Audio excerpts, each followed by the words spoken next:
What's up, y'all? I'm Chevy Black CEO, and welcome to Black CEO Media 2.0 out here in America who need to turn in their balls. I'm going to say Cabo 6. Raise your hands, Cabo 6. What's up, y'all?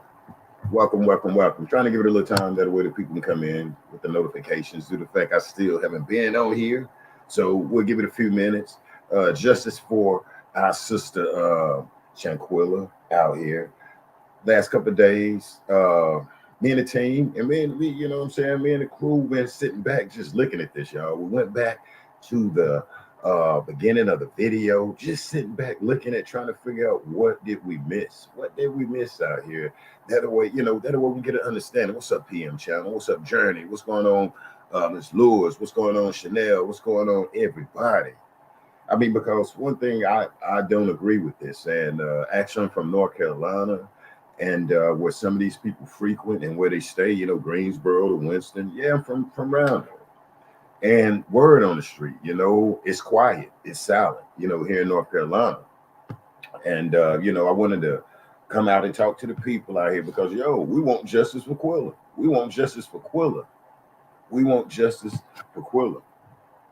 And I want to hear what the community got to say. I want to salute the balloon release for her birthday. What was that on Sunday or Monday, whatever? And I hate it because I was out of town when the guy, I guess Mario Black, dropped the balloon release. And we was kind of talking about that here at Black CEO Media that other Wednesday when we was out here, chopping it up as a panel and as a community. We was saying about a balloon release. And I hate that the brother put it out. So I guess he put it out on Saturday or something like that. Because I got it on Saturday night. I got it on Saturday night, that the balloon release, whoop de whoop. So that it almost violated me to a degree. I ain't even gonna front with y'all. It almost violated me a little bit with the balloon release. My opinion, I wish the guy Mario with respect would have put it out a little earlier. You know what I'm saying? That way, the people that support Quilla could have made some arrangements to get there. You know what I'm saying? To come down. However, because I do believe if they promote it a little longer, that Quilla will have a bigger turnout, and that's what Shanquella need. Like I say, what's up, y'all? You see the title? It's Shanquella Robinson, no arrest. What I did was I pulled up some stuff because at one point, I don't know if y'all remember, I was saying I think the State Department, Joe Biden need to get involved, the Department of Defense or something like that. And actually, I found an article where these people spoke, in the beginning, back in November, because once we seen that video, y'all, it was over with us old school people. We wasn't having that. We was like, what the hell? Like, got it? What? I mean, we saying Quill get beat in the head, slung around in front of so-called friends. These ain't no friends. These ain't no friends. Can't nobody here raise their hand and say that these people were friends. And here's the thing that I got out of this the last couple of days that I haven't been on. This don't make no sense. I mean, we're going to be real tonight, y'all. We're going to be real. That way we can protect and guard our emotions in the process of it. Because at the end of the day, we want justice for Quilla. I'm gonna drop the link that I can bring in the community. That way they can speak on how they feel. We can, that way we can figure it out.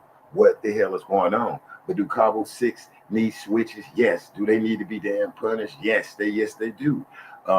What I see is this fading away a little bit. But one thing I will say that I'm definitely going to confirm, and I'm not supposed to jump up.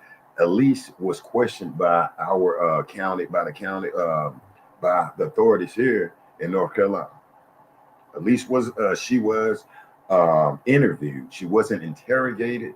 And I'm gonna be honest with y'all, it's a difference. Cabo 6, from my understanding, from what has been interviewed by the FBI in the beginning. In the beginning, Cabo 6 was interviewed, not interrogated. And see, that's the thing. It's two different things. I was told, like, black, you want them to be interrogated, not interviewed. So that's one reason I've been sitting back trying to figure out, what the hell is going on before I come out here. I can come out here and damn near make try to make $1 million. Like, I ain't even gonna say other bloggers, but I can come out here all day. That's this and this and this and that. But I ain't from Winston. And when you go down here and on a lease, right? And we seen the news people come up to her. Guess what? She was coming out of her job. She was coming out of her job. And with me being here, when I asked, say, for instance, an attorney or the police, can I go out here and holler at us? And guess what they say? Yeah, you going to jail. And they said, yes, you going to jail. If you go mess with a lease, you going to jail. Like, for real? Yes, you going to jail. And I understand internet is this and this and that, but they say you're going to jail. You have to be careful with that. We understand that Quilla was attacked, assault on over there in Mexico, and Elise is back. But it's like, bruh, and you're right. It was like they came back now. They're under the jurisdiction, and the public, we the people, have to be careful. It's crazy. But this sister, from my understanding, Cabo 6 was questioned and interviewed. And I believe, what is his name? Nazir.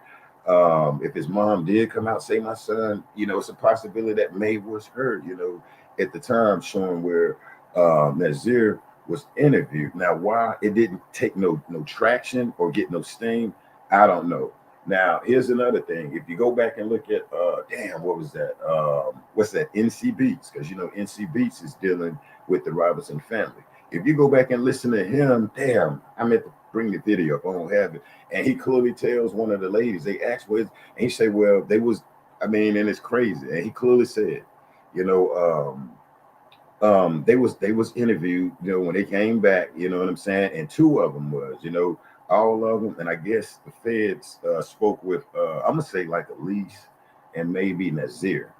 It's just my opinion. I may be wrong, but they spoke with Cabo 6. Cabo 6 stayed with the alcohol poisoning. And when they allegedly probably spoke to the police, Cabo 6 stuck with this fake narrative, to clear themselves. And so the feds, what the feds say, for instance, here's the thing, y'all. If we slow down, okay, in America, right? Now, if me and I don't care, me T Living and Irene get in a fight with Liza right here. We get in a fight with her over here, and we at the Innkeeper Hotel. And let's say, what is her name here? What's that? Rika records it. That's not the feds don't come in on fights. It was like, okay, black, now feds do not, come in on fights. Just relax so we can get this to you. And so it was like, not fights, but assaults like that. In other words, we're saying assaults. So the crazy thing, and that's the thing, Dana, Mexico threw the salt in the game when they didn't put the name on the warrant. They did it to try to satisfy, how we did the outcry. That's right, Donna. And there was no, and so my thing is, Dana, excuse me, how do you even, that's like, Dana, if you do something wrong, you have to have what you done wrong. Like, Dana, if you ran a red light, they're going to say Dana Hall ran the red light. They're going to say Dana Hall, you cannot make a warrant or however without putting the person's name on. So Mexico went out here and said, okay, they make them be quiet. Here's a warrant. We know someone in that group did this to that young lady over here. Here's to the police, to the feds. The feds saying, okay, well, where's the video? And they probably saying, here's video, but the feds is looking at the video saying, hey, that's a fight. That's a state level. And it's crazy. The feds saying that's a state level. We understand everybody is upset, but then that's like on the lower state level. Just think, us feds don't go and lock people up over fights, let alone in Mexico. And I was like, so I'm trying to figure out what the hell. Okay, now Chanel, what's that? Chanel, are you okay? Now if they have someone say Fence's name on it and not telling us, they not doing what they need to do. Because it's definitely unfair to us over here in America that's paying bills, I mean taxes. What if they do have the name on it? You know, what if they do? They needs to get on the stick. Because other than that, the feds is like, bro, it's a fight.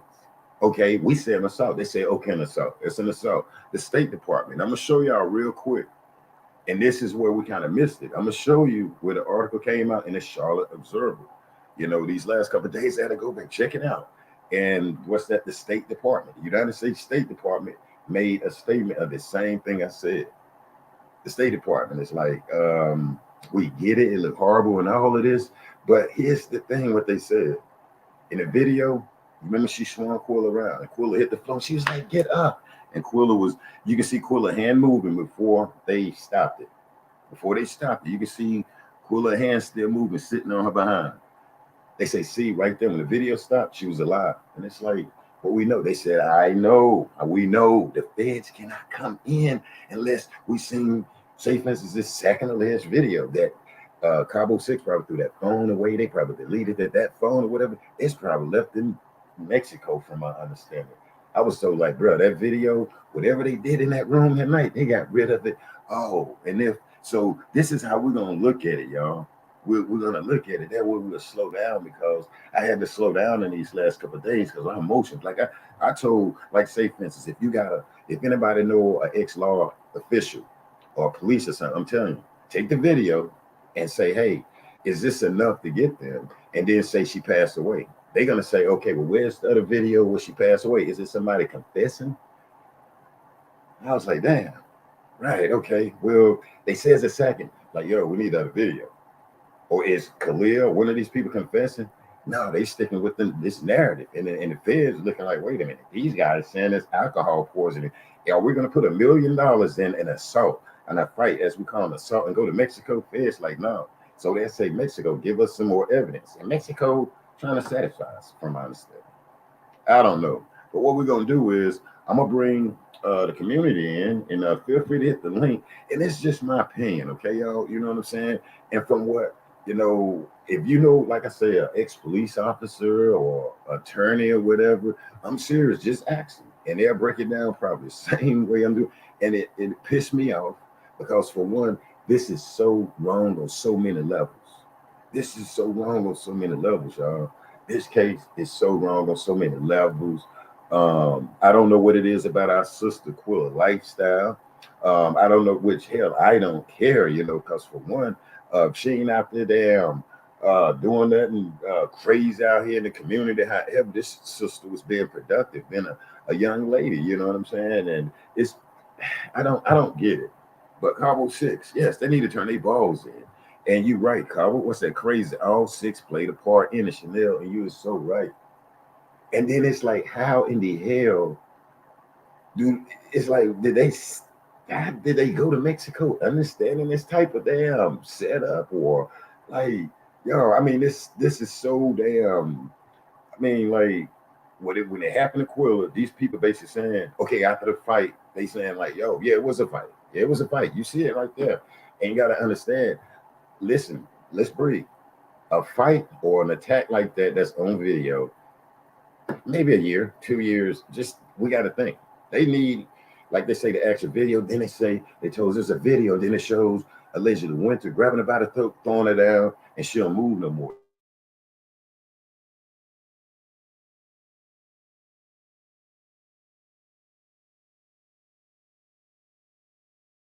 And it's crazy. I'm going to show y'all exactly what I mean right here. Let me pull it up. Here you go. This was a statement back in November. And I think we kind of missed it. I think we kind of missed it. Y'all ready? And this is in the Charlotte Observer, because I started saying, here's the other thing. I had to, you know, I had to say, I had to put myself like this real quick. I don't put it back up. I said, okay, what was the feds telling? What did they tell Miss Robert, the Robinsons? Not going after the Robinsons. Like, what did they tell them? Because sometimes they'll say, hey, this is going to take time. And you got a family say, hell, we need y'all to get on it. What? Okay, what did they tell them? Because, okay, here's the thing. They say, yo, You know, the Fed said they own it. You know, when you hear NCBC say that, if you listen, that brother, when you listen closely, he said it was like, yo, when we whatever, we'll get with you. This femicide thing right there got it thrown off, where the Mexican authorities got to bring some damn evidence, and they not. Let's pull this up real quick. That's why I won't lose train of thought. This right here is from the State Department of the United States of America, right there. Let's see, where is it at? Look at the top right here. Let me line it up right here where we can start off with it. This was a statement from the United States Department, the United States State Department, you know, overseas, they, you know what I'm saying, the State Department, you know, the wars and all this international. Look what this say right here, and let's break this down. The United States State Department released a statement claiming no clear evidence of foul play, yet there is a video circulating of a woman violently attacking Shanquella, Long said. Look at that right there, because we were trying to figure out. And that's why when some people say, Jay, it is the video, it is.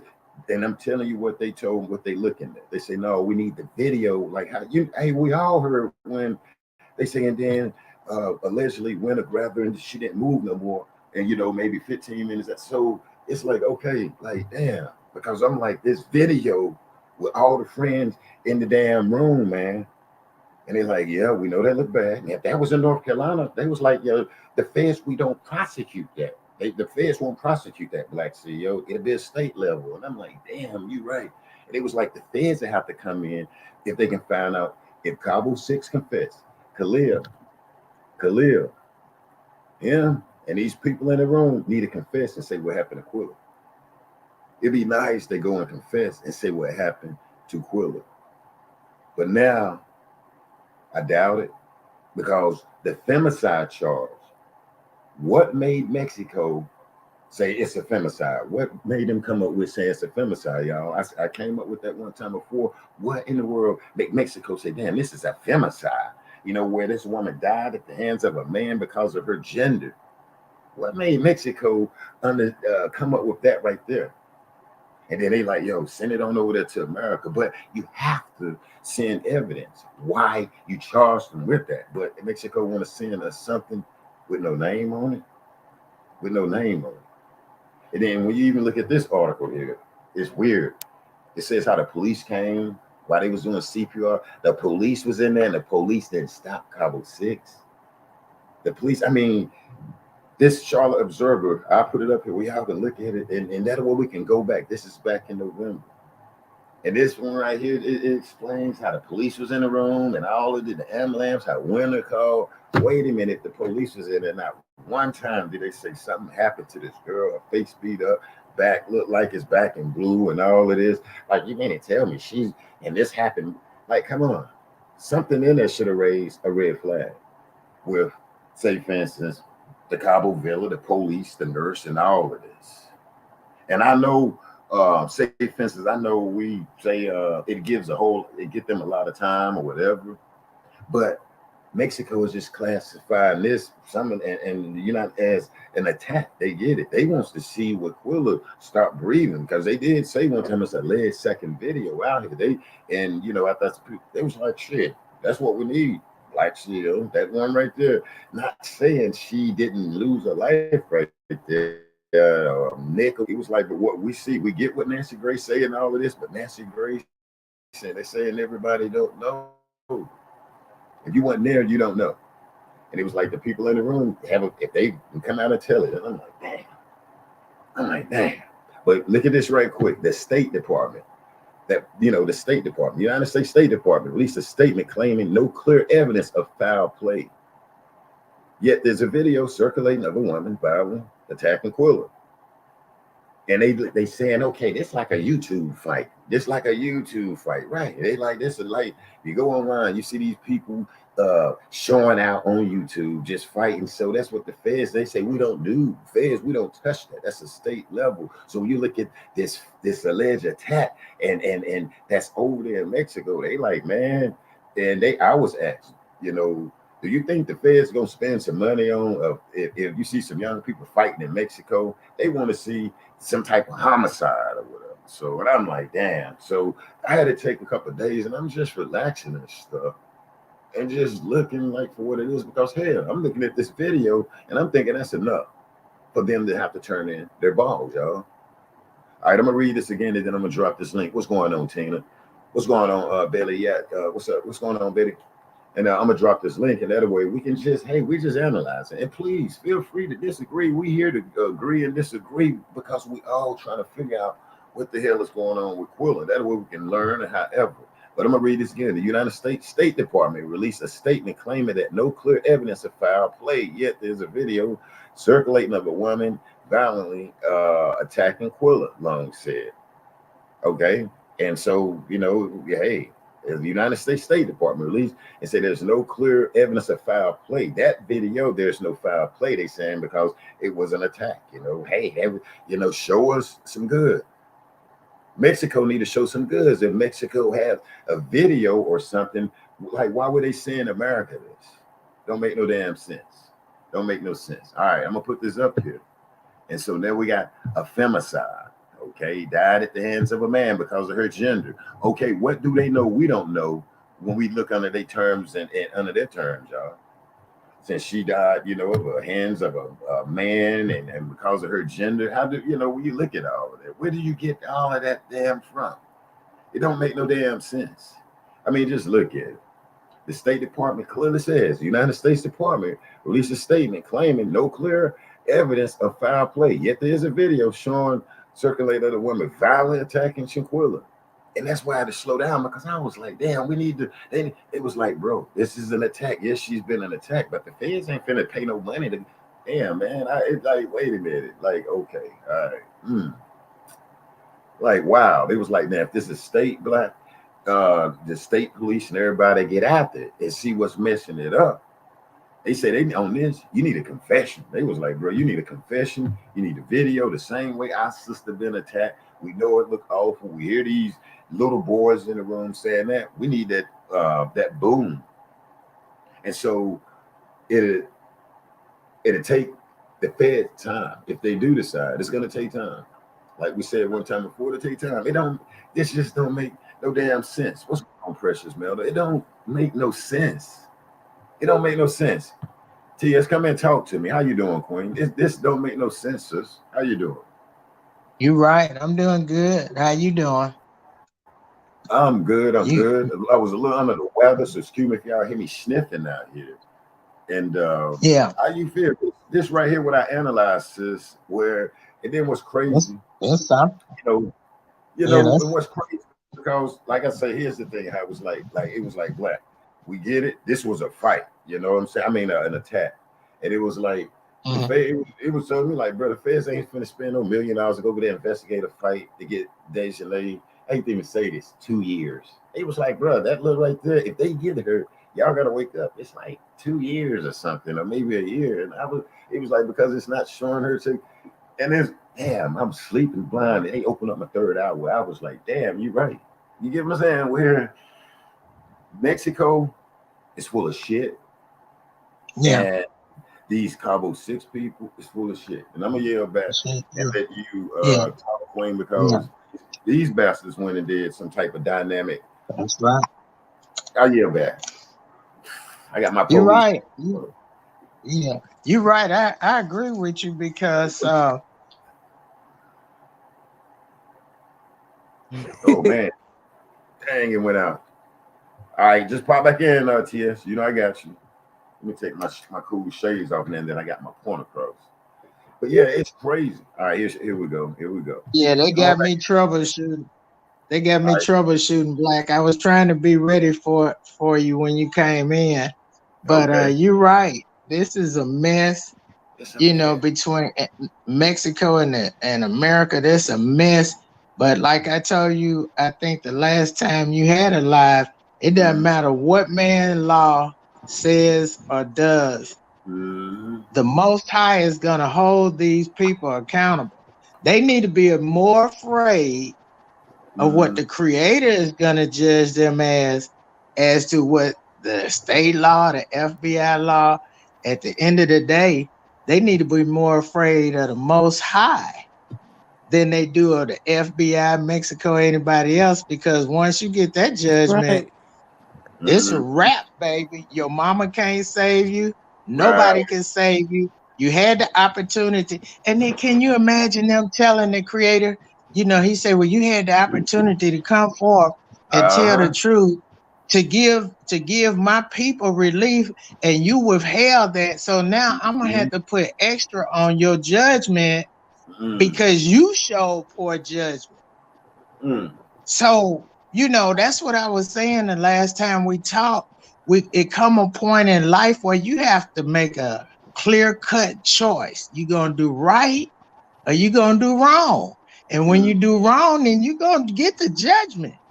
And you don't know when it's coming. You don't know how it's coming. But if you're willing to accept that, you can't accept the facts and you can't accept the truth that. Ooh. Our sister Linda. Uh, I'm starting to think that they set this up before they got over there, y'all. I'm starting to damn. Hey, sit tight 1 minute, Liza. I see you there. And after TS, some of that Nick come through. I don't know what. I'm thinking they damn. I don't know. Go ahead, TS. Yeah, they got me I troubleshooting think, black. They got me troubleshooting my own system. So I'm not gonna call them while we on here, but yeah, I would be more okay. afraid of what the Most High gonna do, man. I wouldn't Mm. even be able to eat, sleep, think, uh, do nothing because I'd be too afraid of my judgment. But to be honest with you, we got a lot of people in our community. They're Mm-hmm. walking around thinking that they do everything on their own. I made it by myself. I brought myself up. I secured the bag on my own. All this Oh stuff, yeah. that stuff Yeah. don't mean nothing to the Most High. But when you doing His children wrong, oh, you got to answer for that. So because I was real upset. I've been upset and I don't like it either, Black. But it just settled in my spirit. You know what? Either you're gonna trust God with this, Mm-hmm. or you're just gonna keep dealing with being upset. And I say, you know what? You're right. So I'm just gonna turn it over and let the Most High. Ah man. All right, we'll wait till she come back. Hey, Dana Hall, I said that in the beginning too.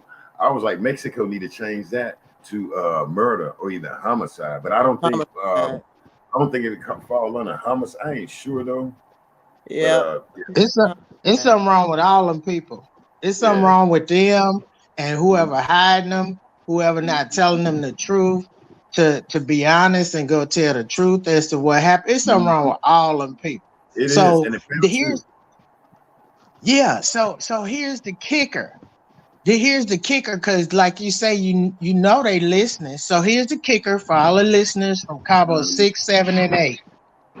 Not only you gonna have to stand in front of the judgment of the Most High for this, but whoever you got helping you, your parents, now you dragging them into your sin, and they're gonna have to answer for the same thing. So that means you really don't care about them. I would never bring my family into some mess that I cranked Right. up. We learned a long time ago. Oh man, Now she right about that. yeah, I and wouldn't drag nobody else in my mess. it's crazy when you look at this. This is crazy. All right, But you don't bring family into that, and I'm a yield to Nancy or whoever is on there. okay. I'm gonna hang on 1 minute, Nick. Nick, let me see. Is that Liza? Hey, Liza, talk to us. How you doing? You there, Liza? Lisa, are you talking to me? Yeah. I'm sorry. Yeah, Lisa. How you doing? Welcome to the Lion Den. Yes, I am here. Good evening. Hello, Mm-hmm. everybody. How you doing? Hey. I'm Hello. good. Hi. Little I sniffles. wanted to I work a little bit with Geraldo Suniga, so I want to identify myself, Okay. and I just wanted to answer a few of your questions. Especially the term of feminicide. Mm-hmm. Feminicide is basically the same term as a homicide. It is Mm-hmm. just that in some Latin places like Mexico, Puerto Rico, on the tendency of killing women has been really high in the past year or so. And there's Mm-hmm. a lot of people who have been in the street protesting it.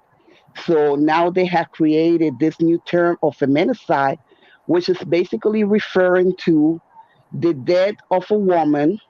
It could either be by a man or by a woman, Mm-hmm. and it not necessarily mean that the person who's doing the killing is a transgender or gay or nothing like that. It just basically means that a female was killed. That's her gender, or the Mm-hmm. person who died. And also, um, it's very important to distinguish between the feminicide and a homicide. Mexico has to determine first if it was a femicide every single time there is a crime of a woman being killed. And the way they determine that is by establishing if there was a known relationship. If there was a known relationship between the parties that committed the crime, then it would be a feminicide. If there is not a clear relationship and it was done by a stranger, then it would become a homicide. Interesting. Mm-hmm. So you guys get in the picture. Like if it was a complete stranger, it would have been treated as a homicide. But because there is a Mm-hmm. relationship between the parties who there was either from college, from neighborhood friendship. I Mm-hmm. believe the mama and the papa have already established that those were people that Shanquella know from college. So there is a relationship. They're not strangers.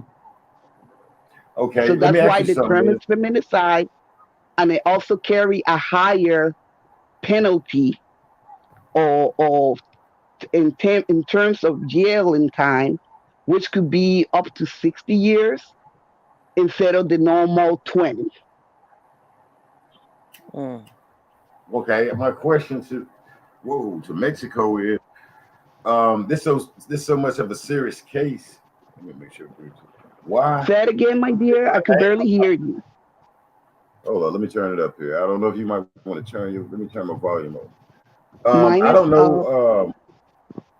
I'm trying to figure out why would what evidence do Mexico have to say this is femicide? I mean, if they okay, and I get you saying what's your terms, but why put it out there and don't put no name on it? What evidence do they have to say Dejanay did it or this guy did it? Why put something out there on something that's serious and don't have the full evidence? I mean, that's what we're trying to figure out, and I'm trying to figure out, like, because this is serious. Wow, it's lightning out here. But yeah, this is serious, so that's what we're trying to figure out. Why would they not put a name on it? If they say they already know they went to school together, they know they did this and what I mean, I still don't get it. I don't know if you get what I'm saying. I mean, because that's like if I run a probably red light. probably it is probably it is a judicial matter in the Mexico judicial system. Um, they got to um protect the person who committed the crime until they got them. They got the testimonial of that person. So basically, they identifying the person as the direct aggressor. I really can't tell you in detail as to why they are not providing the name, but just like here, when somebody take a mud shot, they don't cover the face. In Mexico, it's a tendency to put a black label on the person's eye. So they got a little bit different way of doing things. Mm-hmm. Mm-hmm. Okay, because I think once they hit the United States, the United States is basically gonna say y'all have to. The Fed's gonna say you got to give me some proof. And that's my thing where I'm trying to Right. figure out where's the proof in there. Do they have a video of, say, for instance, allegedly Winter picking her up? How people, when it came out, we was told over here that there's another video of this girl being picked up by her neck and slamming, and she don't move. Because the ex-law officials I talked to here is like, bro, they need that video there. If Mexico got that, Okay, well, there's going to be as an far as arrest. I know, And as now, far as now go far ahead. as I know, the second video is nothing but a rumor. I don't think there is an additional video that Mexico have except for what you guys have seen as the viral. I do know that so Mhm. far they have testimony from the people who were involved in the matter who were still in Mexico, and they have some pictures, but they need the testimony of the direct aggressor, and they also need Mhm. the swear testimony of the Video. remaining Cabo Six in order to Mhm. proceed. This is where the investigation is at right now. Right. And and you're right, and that's where we're frustrated over here because Cabo Six, from my understanding, came back to the United States, was interviewed. Now they told me it's a difference. You can be interviewed and interrogated. Once you start interrogating, that's when the lawyers interview. It's totally different. So that's interview is light work. And these people Yeah, came back from Mexico with this damn yes, plan, and I'm sorry, and they lied. They still lied to the federal government because, for one, they was up on game. They knew, like, say, for instance, real quick, that the feds is not going to prosecute a fight. And when we came out here thinking, yeah, they need to get them, and like now it got me pissed off because, man, I was blind. And not to cut you off, Liz, because now what I'm hearing is like, bro, that's just like a fight. They need the actual video. Do Mexico have the video where Quilla take her last movement? Because they said, look at this video. When she swing Quilla around, Quilla fall on her behind, and Quilla still, moving her head, and then the video go on, and it's like, show us the video where this girl is not moving. So if Mexico have that, which I doubt it, I don't know. And real quick, Liz, you say you from Mexico and you work you with the no, Garado guy? I am a U.S. citizen. I'm from Puerto Rico and the U.S. Virgin Island, but I'm part of the team of Geraldo Zuniga. So I am helping Okay, him from here, from the United States. I'm okay, helping the Baja California team. okay. Do anybody got any questions for Liz up here on the panel or anything? Or I mean, I appreciate you coming through, Liz, and you know what I'm saying, help No breaking it problem. down because we trying to figure out what is going on. And also, I wanted Well, to ask you a question because you mentioned the State Department Mm-hmm. um, ruling it as foul play. I wanted to ask you what date was that because I think that's when the State Department was ruling it as foul play when the video has not hit Mexico yet, the Okay, viral video.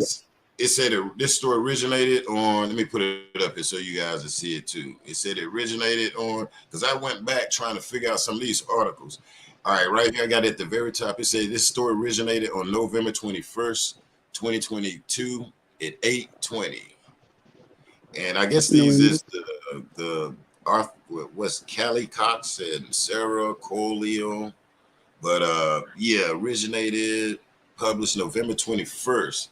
And basically, it just caught my ear because my thing is, Liz, I was just trying to figure out and analyze, like, okay, what did the federal government tell the family? You know what I'm saying? That's what I was trying to figure out, with As all of far this. as I'm not quite sure if, but I'm gonna try to remember. So don't quote me. At the beginning, before the video has gone viral, but the State Department was saying that there was no foul play, and they directed the family to speak with the FBI. Mm-hmm. Then I think it was when Geraldo Zuniga broke the news in Mexico that he had found the discrepancy between the police Okay. report and the death certificate, and also brought the viral video to Mexico and make it public opinion. And that's when the government of Mexico decided to reopen the case. And shortly a few days later, the FBI decided to reopen the case in Charlotte, or to open a case in Charlotte. So I think the Okay. statement of the State Department was right at the beginning when probably Mm-hmm. And like I said, don't quote me. I'm trying to recollect everything that has happened. It's been 2 months and a half. I think it was when they tried to contact the State Department, letting them know that they had killed the daughter, and the State Department was saying there's no evidence of that. We just going by what the police report is saying, blah blah blah, about the alcohol and cardio arrest and natural death. But then when everything break up and they reopened the case, that took a different setting. So the Mexican police, the Mexican government or judicial system started to investigate, and a few days later they decided to issue the warrant for arrest of the direct aggressor. Okay, do you think Mexico dropped the ball? Well, I'm going to say this. At the beginning, when everything happened, because of how it happened, it was ruled as a natural death by cardio arrest due to alcohol intoxication. So they really wasn't aware that there was a fight. They didn't knew that there was more things going on until the viral video was broken in Mexico. So it is hard for me to answer that question. I'm the type of person that I tend to give the benefit of the doubt. I know there's a lot of covering up going on, and we still don't have a clear picture or what is what. That's why we need allegedly DNA to to speak, to speak the truth. Or either Khalil Cook, his alleged best friend, or either Khalil Cook need to get his ass out here, because basically we don't know what is going. The only 4 people who knew at the moment what was going on are those 4 people that we can see in that video, and that is allegedly Dejanay Jackson,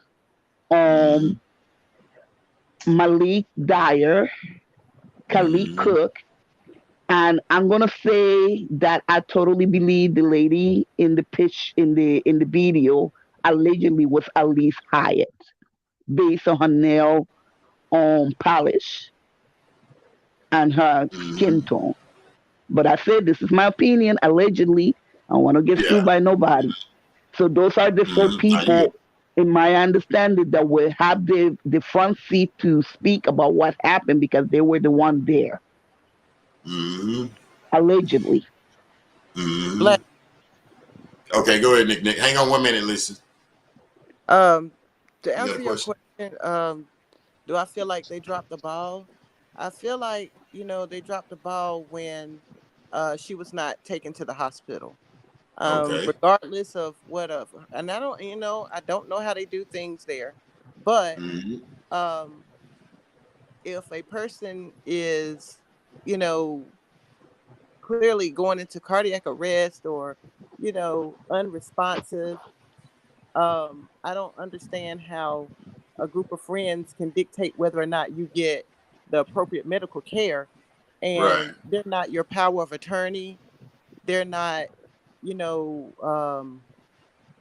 health care, power of attorney. They can't make that decision on your behalf.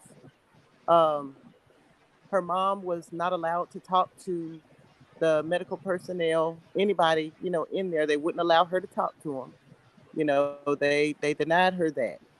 So she wasn't even able to give consent for her daughter to get, the appropriate medical care in a hospital. They denied that.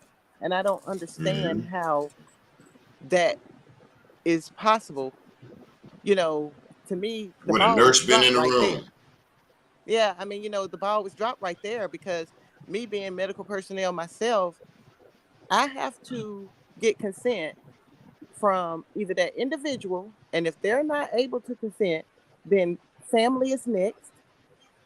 And if family is not there, then I have to go off of my medical judgment, not some friends that are around saying, no, she, was drinking too much, it's alcohol. that's how the ball was dropped. So you right felt there.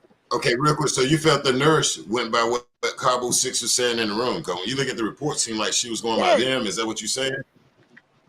yeah, Okay, let me ask I you really something. Let me do. go back to Liz real quick. Liz, do you think um why ain't Geraldo investigating this nurse and stuff? Okay, we know he got the pictures or whatever this brother he got.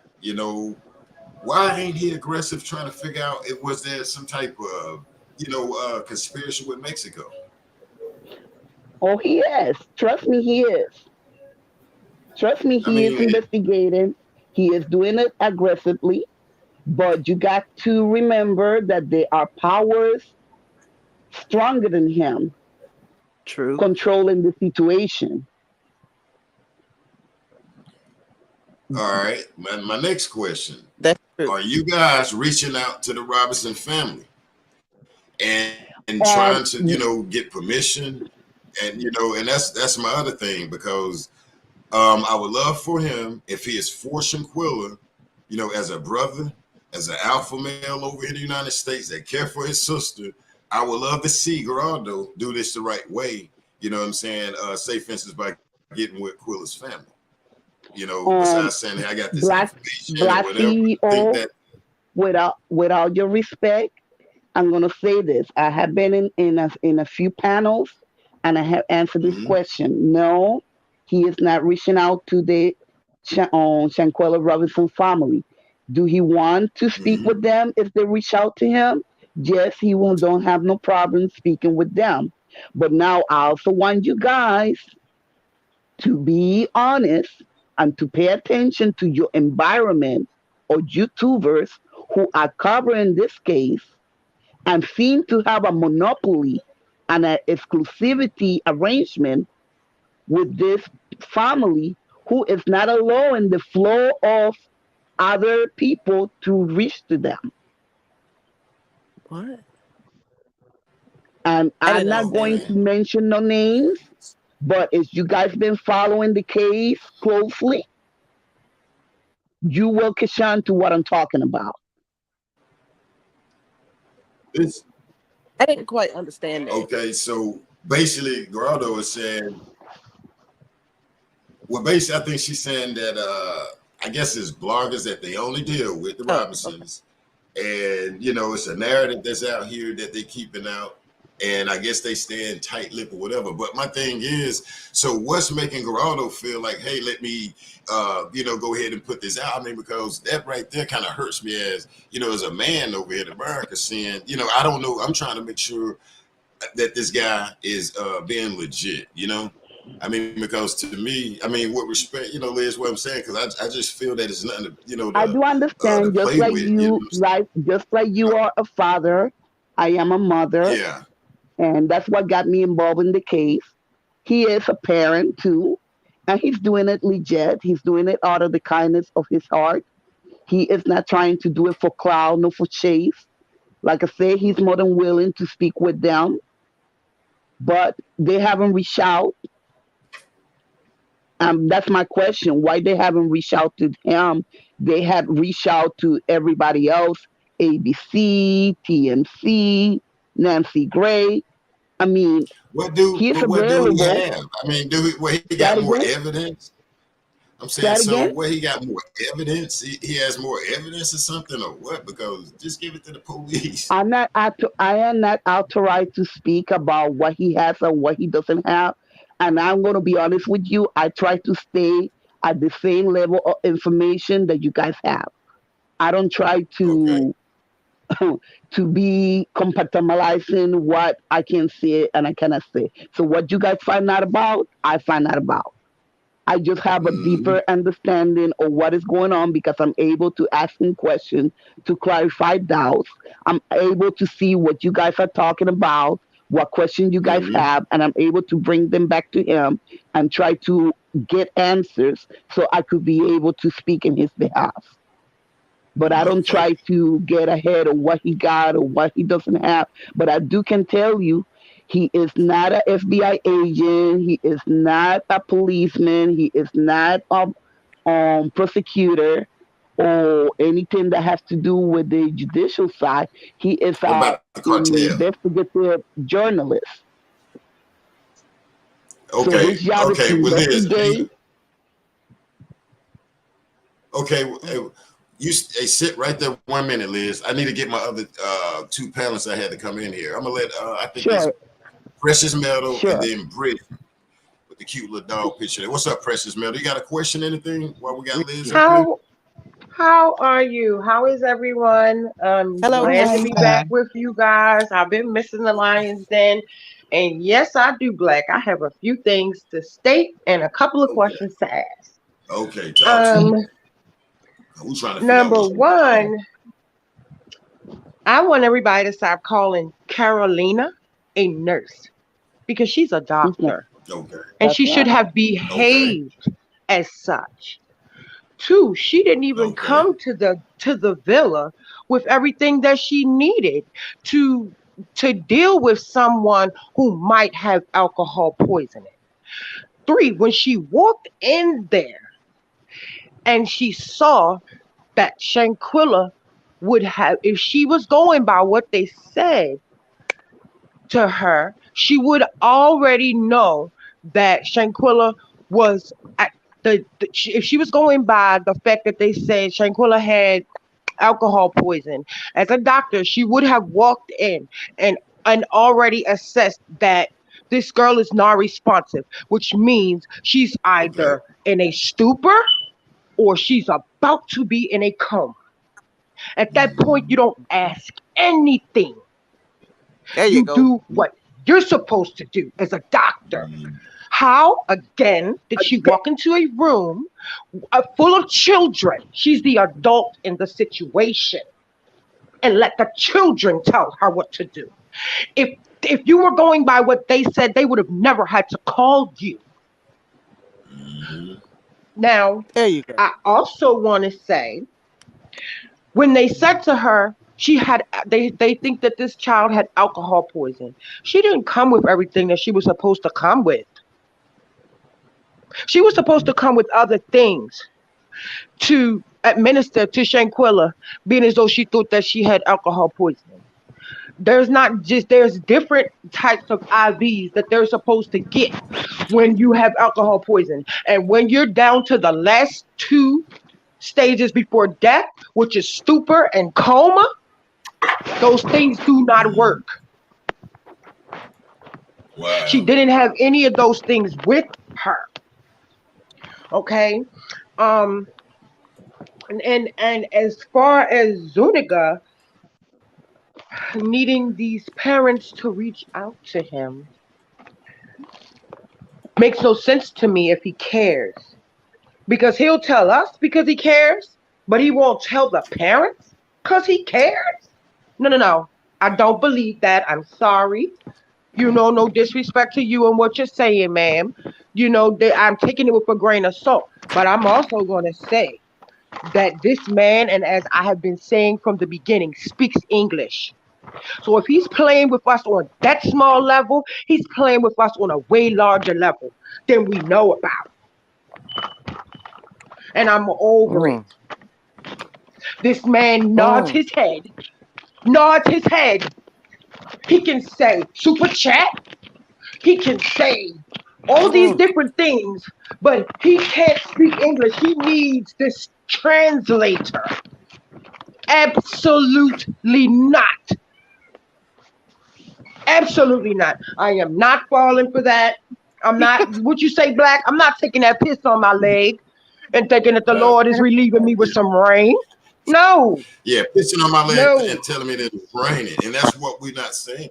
I mean, and Right. with respect, And then his and with page respect, up until November was all Spanish. It didn't have anything about none of the other people that had passed away over there. You know what I mean? None of the things that were like lower down on the totem pole where people ain't really know. He didn't have none of that on there. When this thing bust open with Shanquilla, that's when all this English started popping up on his page, and he can't speak English. So let me ask this: if he can't speak English, How is he typing all of this messing on his page? Because there's a lot of stuff that ain't just articles. He got to type that in, or he got to speak it in.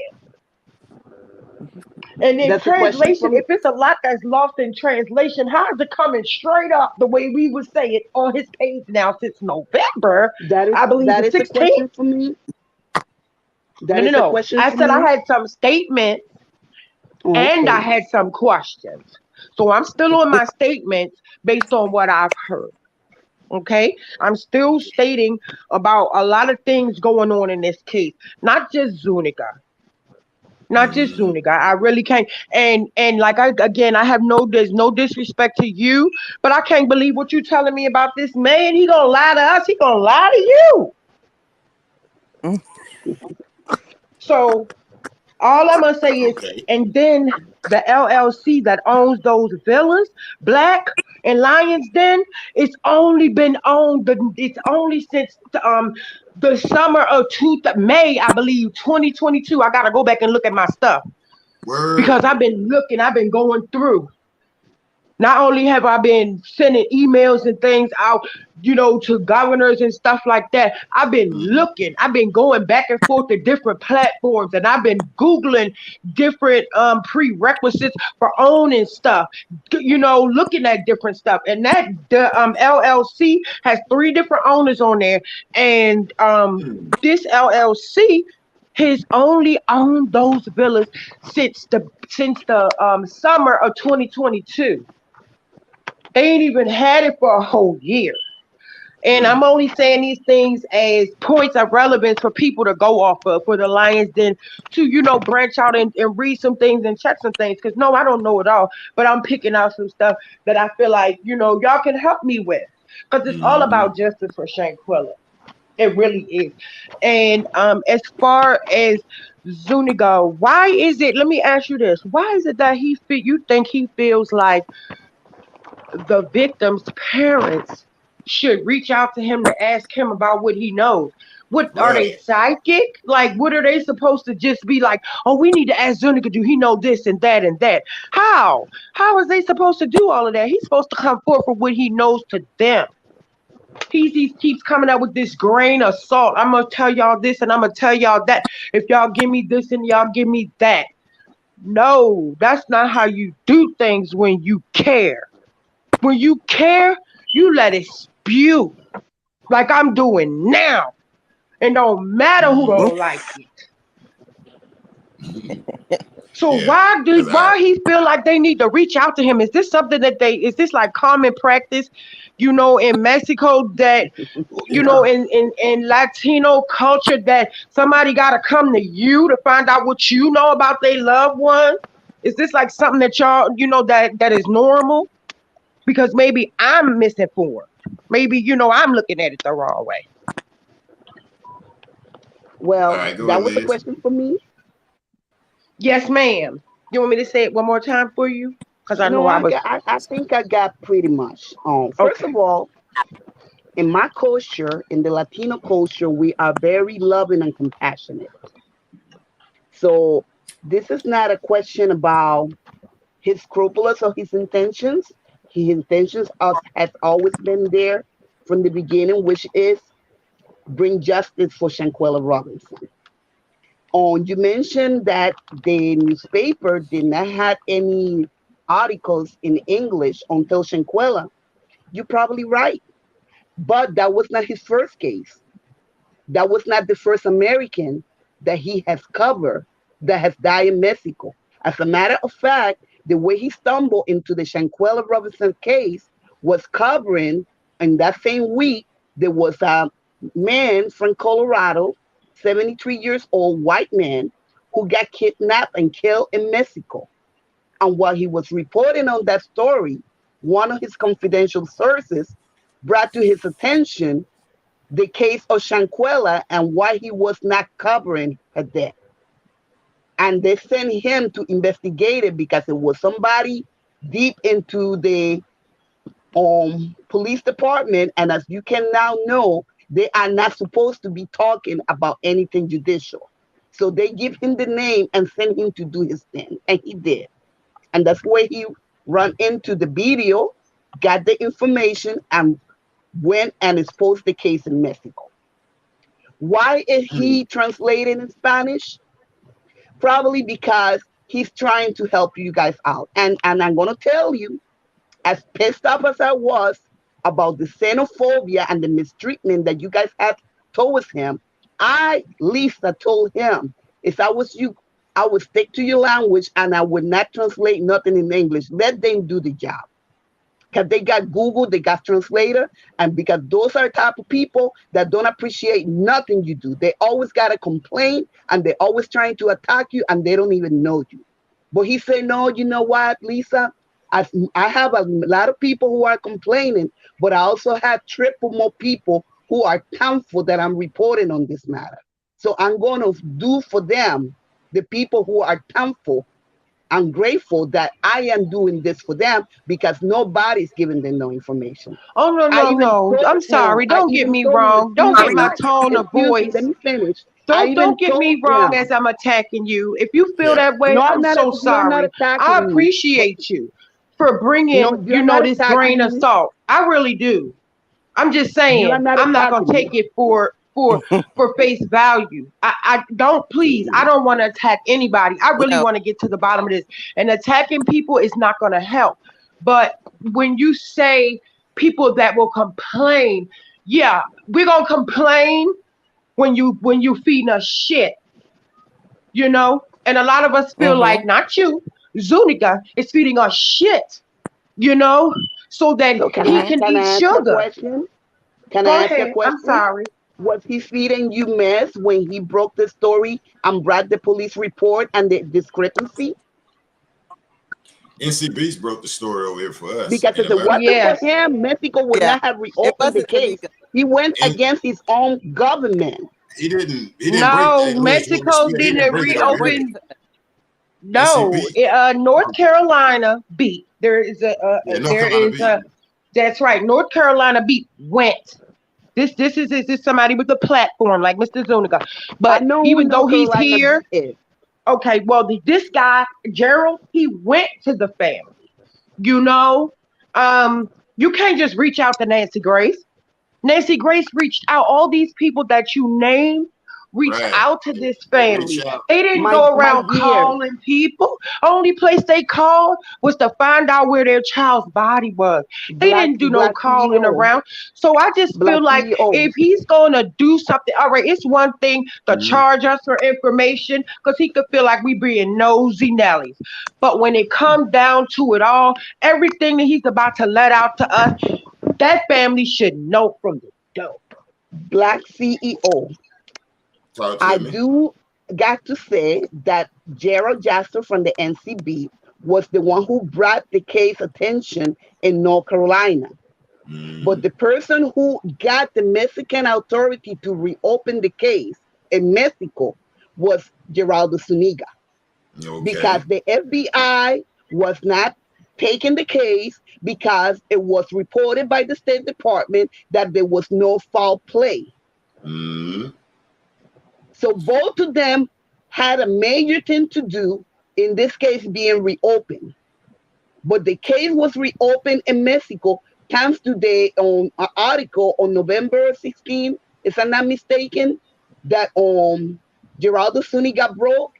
And then if I'm not mistaken, the FBI took over the case on November 18, one day before the funeral of Shanquella Robinson. So this has been a collaboration of everybody.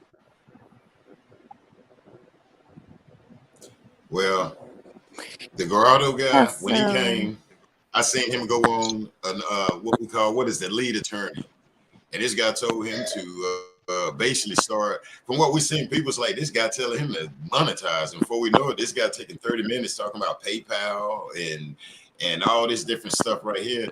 And what the fuck do they have to do with Quilla Life? If this guy if he got information, why the hell is he setting up fucking PayPals to get money from the American people when our goddamn sister is allegedly laying on the fucking floor? He got pictures of it. you know, and we sitting here looking like, who the fuck you get the pictures from? Oh, that's our sources. We don't have time playing no games, because if that's my real sister and this guy put it out there, I'm like the cartel. I'm ready to wear this guy ass out. Somebody, I mean, you know, I'm ready to give my life over my sister. I'm not going to be scared of cartels and nobody, gangs or whatever, when they playing with my sister. And so that's the other thing, you know. Yes, he probably came out with it, but he went on, say, for instance, one of these platforms, you know, they sent me the video. This guy, and they said, man, you need to, and then before we know it, the Geraldo guy is setting up, you know, here to make money off the American people also. You know what I'm saying? And so why try to make money?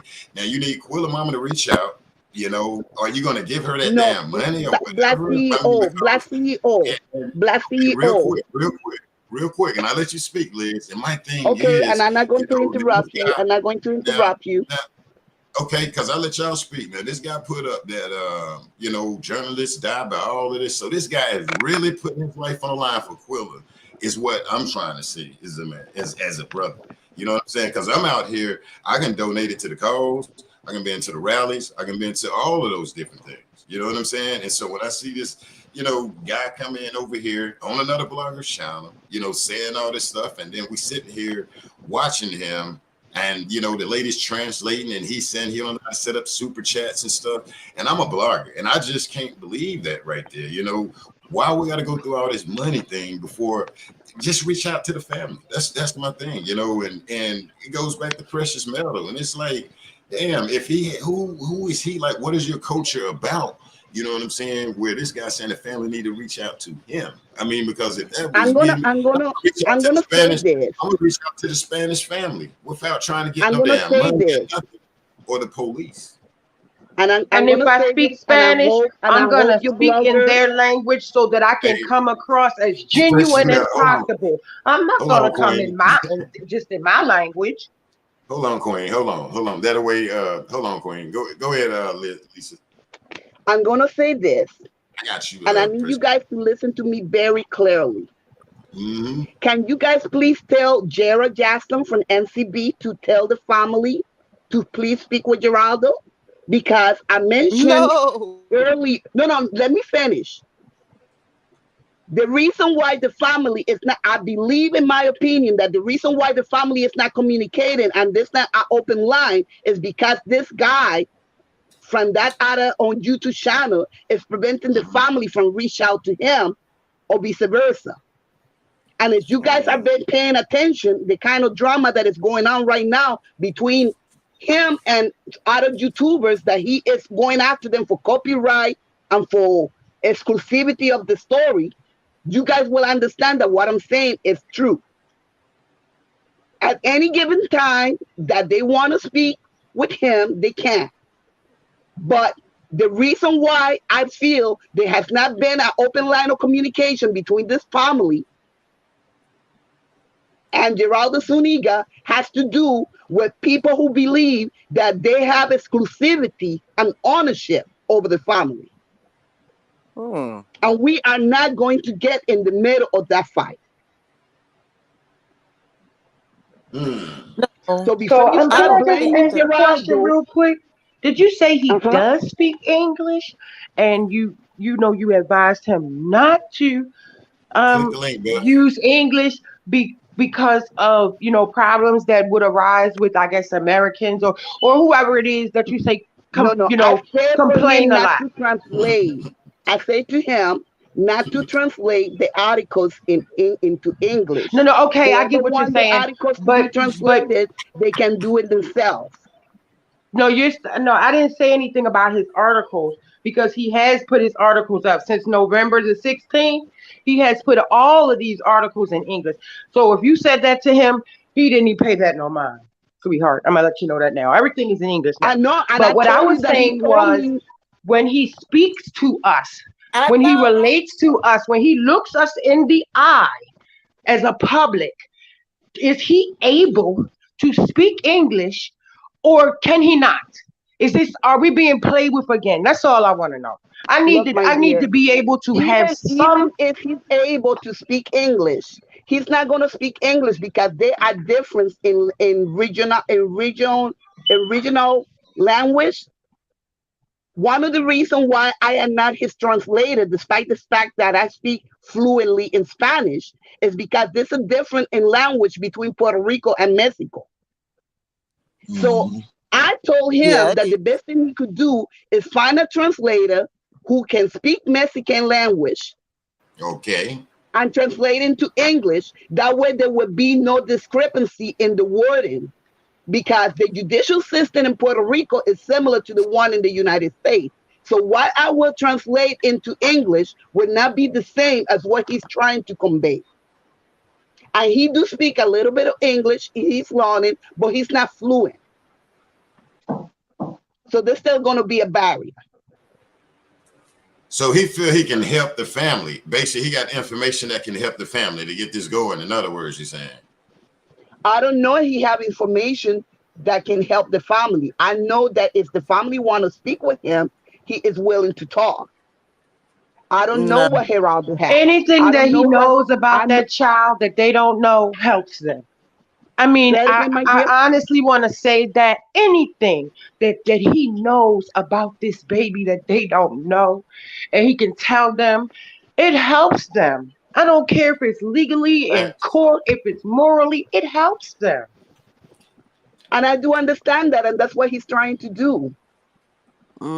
He's been honestly working his behind.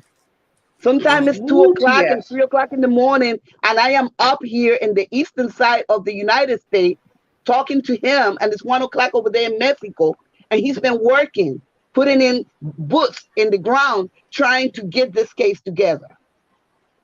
You guys don't even understand what he's been going through. And I would like that same pressure that you guys are applying to him, redirected to the FBI, redirected to the Cabo 6. He's the one talking to us, though. The FBI is not talking to us. Cabo 6 ain't talking to us. You can't have a one-sided conversation. You have to talk to who's talking to you. And that's what I'm trying to tell you, people. The FBI has a gap of silence. Mute. Mexico messed this up from the gate. They should have called the police. Mexico, before this even got the Geraldo and the family, Mexico screwed this up, our opinion, period, with respect. We ain't saying we don't like Mexico. We're just saying they screwed this up, Lisa. Now we're at this point of Geraldo and Gerald and all that. No, at the end of the day, if they would have seen when this girl got her ass whipped over there, I mean, I'm trying to be honest, face tore up and all this when the nurse and them coming here. I mean, like, if, say for instance, okay, you say in Mexico, femicide, they don't recognize when somebody ass is whipped, face toe to hell, just beat to hell, knots and everything, where she's like, okay, you say alcohol poisoning. This lady has been assaulted. Quilla has been, let me call the police. Like, why ain't this damn nurse think like that? We over here saying, what the hell is wrong with this?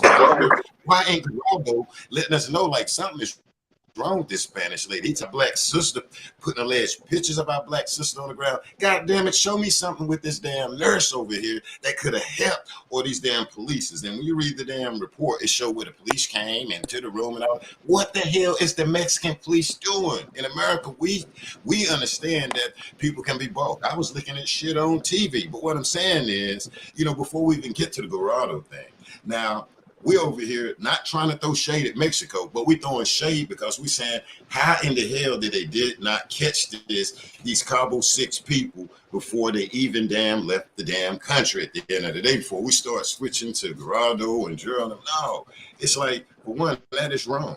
I mean, and my thing is, why the hell is he not investigating Mexico? I said it in my other video the other day. Okay, he putting these pictures out about Quilla. Damn it, put some pictures out about these people parent. I mean, about this nurse. Guess what? He scared the cartels probably tear his ass up. And he's stepping lightly. How in the hell can he go against the damn networks, all these different places? Al Chapo had shit under the ground. So he can out do these cartels by going against the media, the networks, and all of these people. Ride in his car with this damn picture tomorrow, say Quilla name with balloons. I just don't get that. And then he say all these journalists getting their balls taken, thousands of us, and tore up. What makes him not gonna get his ass taken? You know what I'm saying? Before the year out over Quilla. That's my other thing as a man, because as a man, I just don't care for this guy releasing our, if this is our sister picture. That's the only thing I'm saying. As an African American and she African American, the same way. Let's say you Spanish like that, brother. Okay, hell, I that am bothers us, Afro-Caribbean. and I just don't want to see the guy or nobody playing games with it. Because if you got it, damn it, go ahead. We already dealing with our black brothers and sisters over this motherfucker that's riding around that need their ass whipped, and we just don't want no more.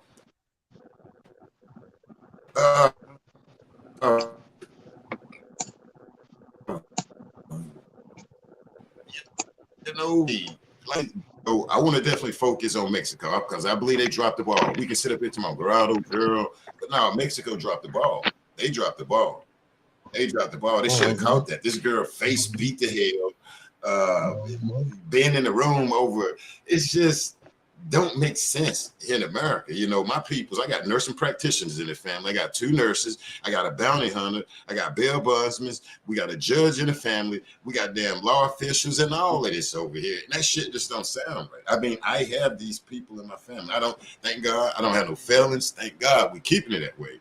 But it just don't sound right, Liz. I'm saying with respect, but at the end of the day, like Mexico dropped the damn ball over there, and somehow Cabo 6 and them, they come up with some type of great plan, alcohol poison, and it was a damn lie. And not to yell at you, and I'm gonna yield back and I'm gonna let you respond, Liz. But I'm trying to look at it from another point where, hell, I never been to Mexico, but my thing is I hear all this stuff. Mexico, you ride in the street, they pull you over, take your money, and all of this shit. So it's just like, I don't know. I don't know. And like I said, I'm not trying to damn just Mexico. I just know our sister went over there, got caught up in something with the other black brothers and sisters that need their balls taken. And then all of a sudden this narrative's coming out. And, and it's just crazy. And I'm just saying,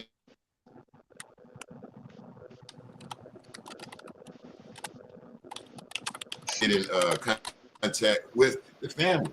That's what we're telling you. Instead of him waiting on them, well, it's probably too late though, because I see the little friction, but he got to reach out.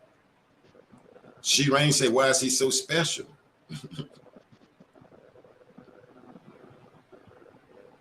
Hello. Well, I'm here. I wanted to. I am here. Hey, Bridget Bright, real quick. The link is in the chat. For that other person keeps saying that you want to get on. That's the link is in there. Just click it. It'll bring you backstage. Hey, Bridget Bright, I sent you back there if you wanted to try again.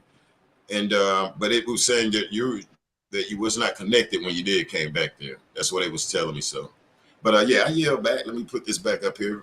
Whoever want to chime in. Hey, but Black, no, I just think it's You can hear me? Yeah. I can hear you. Okay, I make sure think my mic is up. I'm sorry. Okay.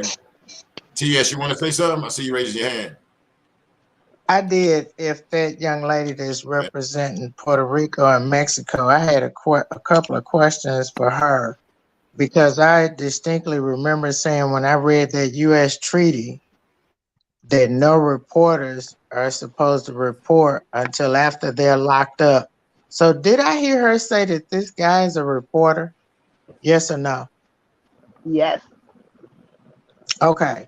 So why is he an exception to be able to report any information?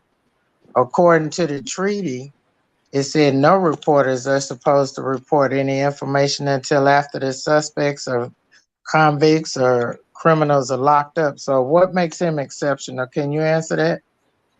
I haven't seen the treaty, so I don't know what is it that you're reading. I would like to read it first before I answer that question. I know that laws are different in Mexico, like they are here in the United States.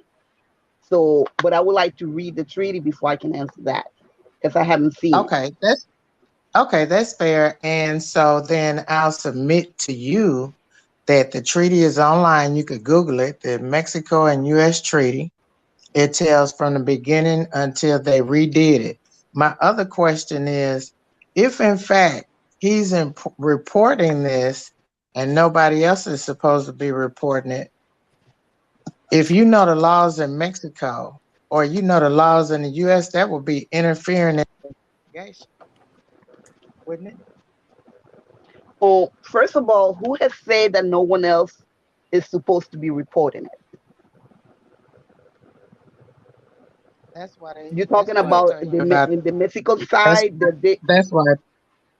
that's why I tell you about the treaty. That was a part of oh, okay, okay, Mexico's that's part of the treaty. stipulation and extradition of a criminal.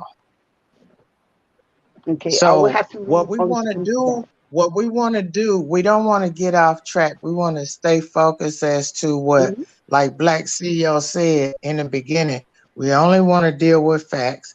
We trying to figure out some of the things, but if you're in contact with that guy and he knows that, then I'm submitting to you, it would appear to us like he's playing games with us. Okay, Because if that that would be a question that treaty, I will have if to that him. right, ask him that question, because if that treaty holds true, which law is always above anything else when it comes to cases. So if that treaty holds true, then you said that he's a reporter, then that's the reason why there's so many questions, because we've already discussed the treaty on this show.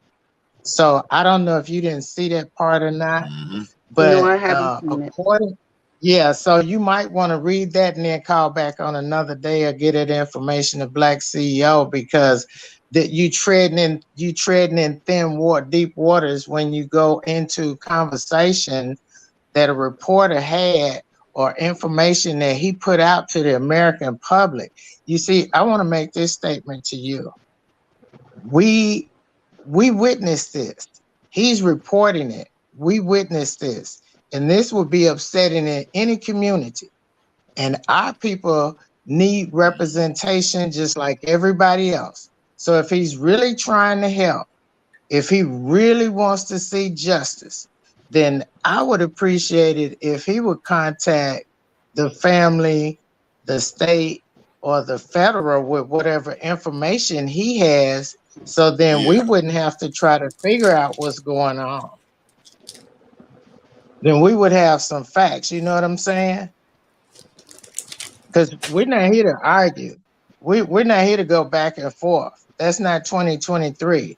And that's not our intention with Mexico or Puerto Right. Rico.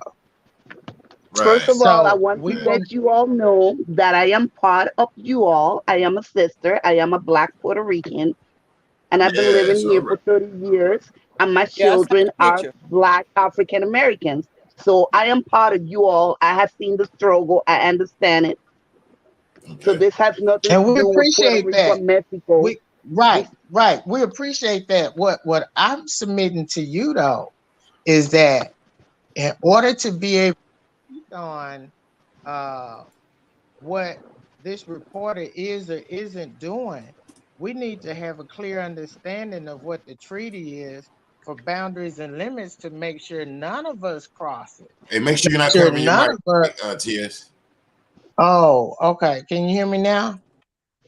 I can Yeah, hear we're you trying better. to make sure that none of us cross boundaries and limits according to the law. We want to make sure that if he is in fact a Yeah. reporter, if he does in fact have information pertaining to this case, that he give it to the proper authorities and her family first. Because I Yeah. That's think all. everybody would agree that it would be disrespectful to put information out that the family is not privy to first. Yeah. That's. And I think Yeah. that's what I think that's what Yeah. the other young lady was trying to get to as well. It's a matter of respect, and to have pictures come out that has not been given to the authorities of the family and just throw that out at us, that's a shock, like we were shocked when we saw what happened. You understand Mm-hmm. that, right? Yeah, I could understand your point of view. Okay, so I know you my sister. You don't have to try to prove that to me. I know all the history, so we got love for you. And we appreciate what Yeah, we he's got doing, but we just want to make sure that it's within the limits of the law, Mexico and the U.S. and decency and respectful, Right, and right. And that is the truth. Mm-hmm. So my other okay. question is, and this is to anybody that wants to answer this. I made a small list. The doctor. The doctor had responsibility to care for the patient. We all know that. Okay. The police, when the police got Mm-hmm. there, they had a responsibility to take care of law and authority.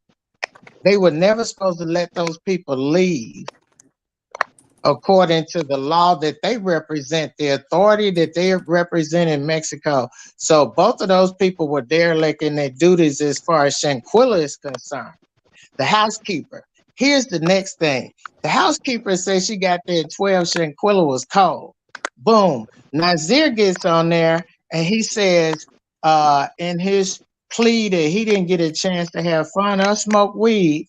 He said he got there at 3 o'clock. He rubs Quilla head. Quilla was woke. He played Summer Walker. Where at 12, the housekeeper said she was cold.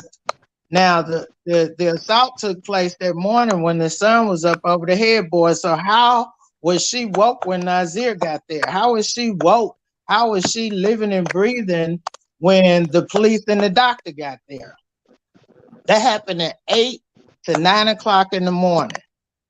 How at noon, Nazir said, "Oh, when I got there, I went straight to Quilla." But at noon, the housekeeper was already there and had found her as if nobody was there. So the stories don't add up for the doctor, the police, the housekeeper, or Nazir. The only somebody that comes close to the truth is the housekeeper. Now, if we need a reporter to report to us in America about our sister, we need to find out why this doctor, why the police let them leave, did not take her to the hospital. Even if the doctor didn't demand that she be taken to the hospital, the police has a duty of care. So on both lines, she was neglected. So from what we're hearing in America, the housekeeper was the only one with compassion, huh? Am I understanding this right? That's The what it That's a sounds question housekeeper for like was to the me. me. only one with concern and passion, compassion. That is a question for me. Yeah, it's for you. Okay. Because you I think talked to I the think reporter. I think you have the Mhm. timeline a little bit messed up on concerning the doctor, the paramedic, and the police. The police were the last one who arrived to the scene at 5:25 in the afternoon, if I'm not mistaken. So then it was the call was made at 4:37. They did not get dispatched until 4:42, and they arrived to the villa around 5:19 in the afternoon. And this I'm trying to say But from memory because I'm already in the dark. I don't have my notebook in front of me, so I'm trying yeah. to use my memory to the best of my ability. So don't quote me. The Oh doctor yeah. arrived. The doctor arrived at 3:30, but the 911 call by Winter Donovan allegedly was not placed until 4:37. The first call Wow. of help of help from Winter Donovan to, I think it was the concierge or to get a doctor to come to the villa, was at 2:13 in the afternoon. That was two You hours see, after. That was 2 hours after. Is you going to believe what has been provided so far? After the May Lucy found Shanquella, and I'm not quite sure if it was like they called to get a doctor to come to the villa was placed before Nasir got there. Because I think Nasir mentioned that he when he got there, he was told that a Dr. Mel was supposed to come. That's why he was confused when and he keep calling the lady a nurse because he was expecting a male doctor. Oh, well, that goes into a whole nother topic of conversation because all of his statement is questionable. Because out of all of the people that were there with that Cabo 6, he was the only one that felt the need to do a video. Yeah, he And went so live when he his whole started. statement, his whole statement is questionable.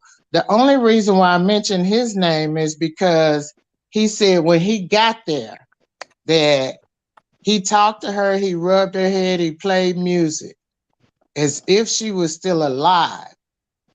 But based on everybody's timeline, it's not working out to go along with the stories that they're giving us in America. If the police got there right after the doctor, you said the doctor got there somewhere around 5, the police got there somewhere around 5:30 No, or no, no, so. no, no, no. The doctor got there at 3:30. The Okay, she paramedic got there at arrived 3:30. Okay, at she got 3:30 there in the at afternoon, 3:30. So okay, so Mexico she got time. there right. So she got there at 3:30 Mexico time or thereabouts. And then the paramedics got there around 5:19. The police got there around 5:26. All these people got there and saw that their baby was already deceased. Let's be clear. We are adults, we are grown, we worked in the medical field, we worked in the legal field. And so these timelines are not adding up, or they got there and saw that she was already deceased because the sun was over the headboard at 7:30 and 8 that morning. So what I'm hearing is everybody waited from 8 that morning until about 5:45 that evening to start acting. Yeah, And that's what we need the reporter to explain to us why the doctor Yeah, waited from 3:30 to 5:30 without calling the ambulance or somebody to come get her, somebody to come and help her. Like the other panelist said, you yeah. don't listen to children, Okay, right? say that again. We okay, don't y'all. listen to I children. gotta keep it moving. Nah. I need to get out. I need to get somebody else up here. Hey, Liza, you want to answer that real quick, and then I'm gonna bring Bridget Bright in because she been waiting. She came in a few minutes ago. Sure. This cute puppy. When the doctor arrived at 3:30, according to what we have here so Yeah, far, I'm gonna drop out, Black, she so did that some more people can she get on the did panel Okay. this evening. told those people for Cabo 6 that they needed to take Shanquella to the hospital. They say no. So she did. The doctor, I'm not defending the doctor, I'm just letting you know what has been reported so far. The doctor did told the people from Cabo 6 at 3:30 when she arrived there that Shanquella needed to be taken to a hospital. They declined. And then at But I don't 4:20, at understand that. 4:37, Zuniga told us that she was gone.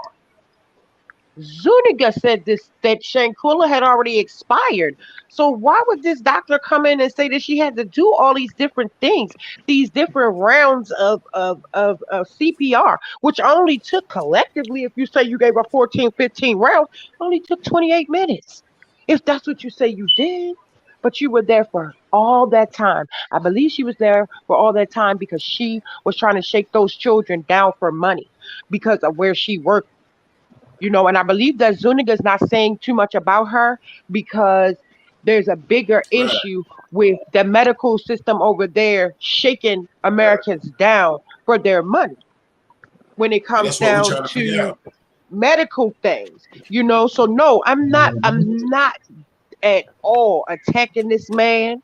But what I am doing is trying to bring some type of clarity for those of us who are so confused and outraged about this, Okay. and What is your name? What is your name?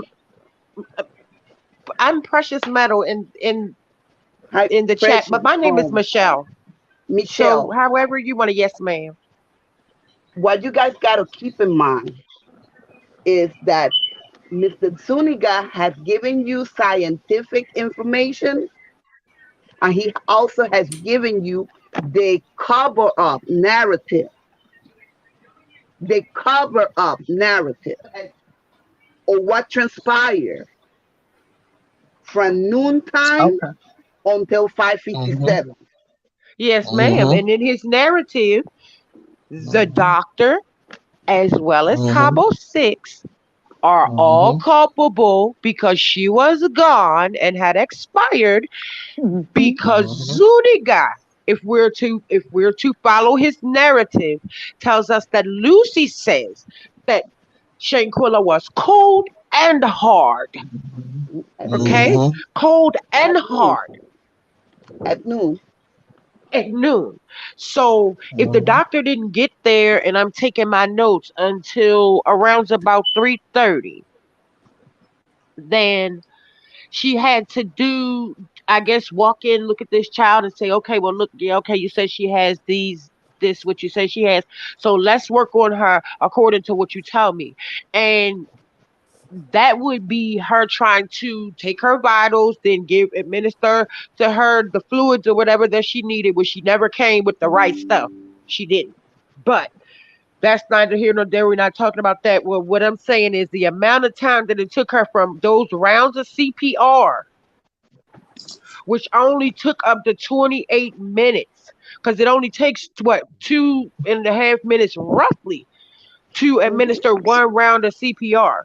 So we're going by all the things that we're being told by different sources, and because Zuniga is so close to the what we deem to be the source or the base, we're going to respond to him and we're going to come to him because he's the only one talking to us.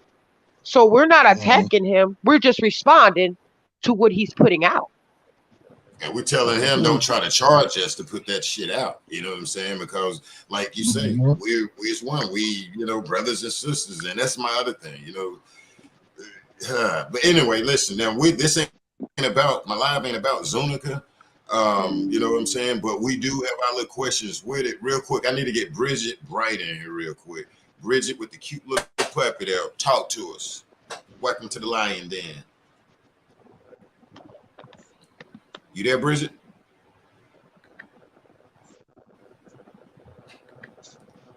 Bridget is part of the Lion Den. Check your mic, Bridget. Okay, well, what?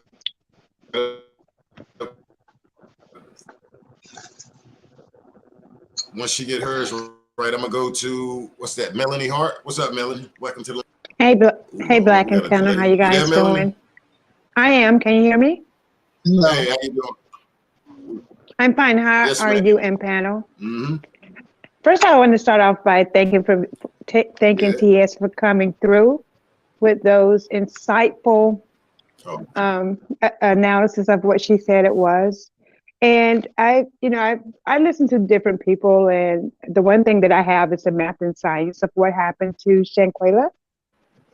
I've also Mm-hmm. listened to another blogger that helped me to understand the why that happened. And I believe that person like 100% because it makes sense.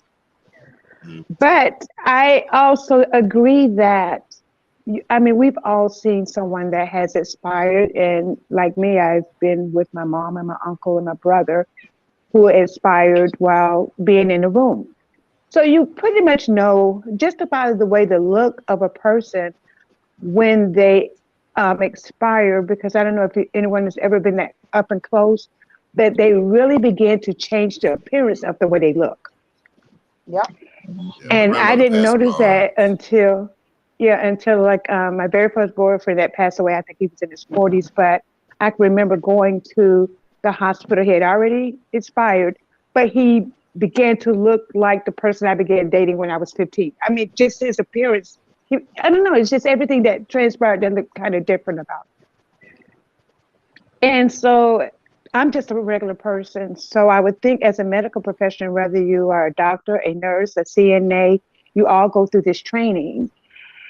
And so you should be able to look at a person and can pretty much tell if they have expired. I mean, I'm really thinking that you can, because you have to think you administered 14 rounds of CPR, but there's a guy that collapsed on the football field.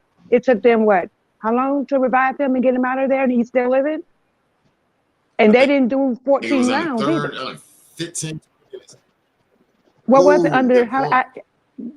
Yeah, that was Hamlet. I read it. It took. Yeah, Hamlet.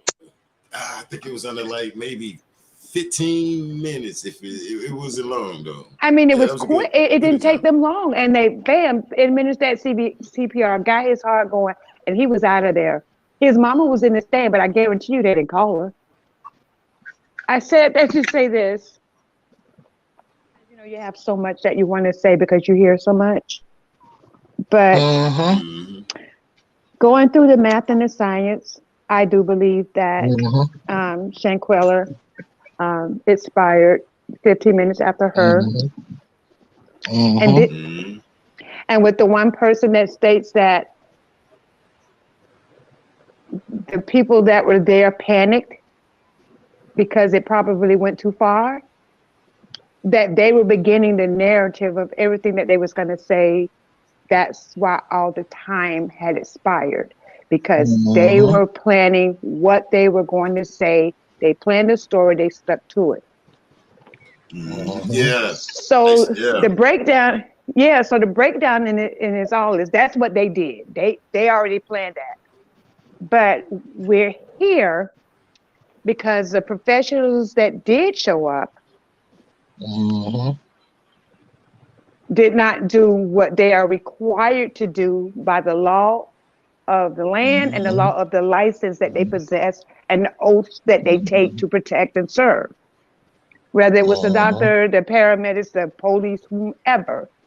Because it was said a few minutes ago, and I've always believed this, the only person that told the truth about that story was that maid. And when she found Shanquella, she was cold and hard because she probably, in my opinion, had been expired about 4.5 hours. That's just my opinion. Right. Allegedly. That's what with the timeline. I'm thinking about 4.5 hours. Everybody know it. 4.5 hours. There's nothing there. In order for that doctor to administer CPR, she had to touch her and had to feel. Not only was she cold, her skin texture probably had changed. I mean, there was nothing about it. Was probably like working on a cadaver. If you be just to be honest, right? So we're here because of the medical professionals and the law enforcement that showed up there. That's why we're here. And not really sure why no one really took the maid's word for it, because she's the only one that told the truth. And just to throw a little bit of information in that, there, y'all, I may get some, you guys may not agree, but there is a lot of truth to what Nazir said. But because he's trying to prove that he wasn't there, he's saying a lot of stuff that makes it seem like he's just lying about a bunch of stuff. But if you really listen to what he's saying, he's very specific about timestamps. He's very specific about certain things that he say, which there is some parts of what he's saying is true. But because he's trying to clear himself but not implicate or snitch on them, everything seems like a lie. It's a lie. He's lying. But from what we know, it does seem like he's lying, but there's a lot of truth to what he's saying, really. But he's just trying to clear himself, but not snitch on them. Well, most lies are based on a little bit of truth. They are. He wasn't there. When I think his mom once said he walked into some BS, he did. They didn't tell him anything. They didn't act like there's someone that I really believe what they say.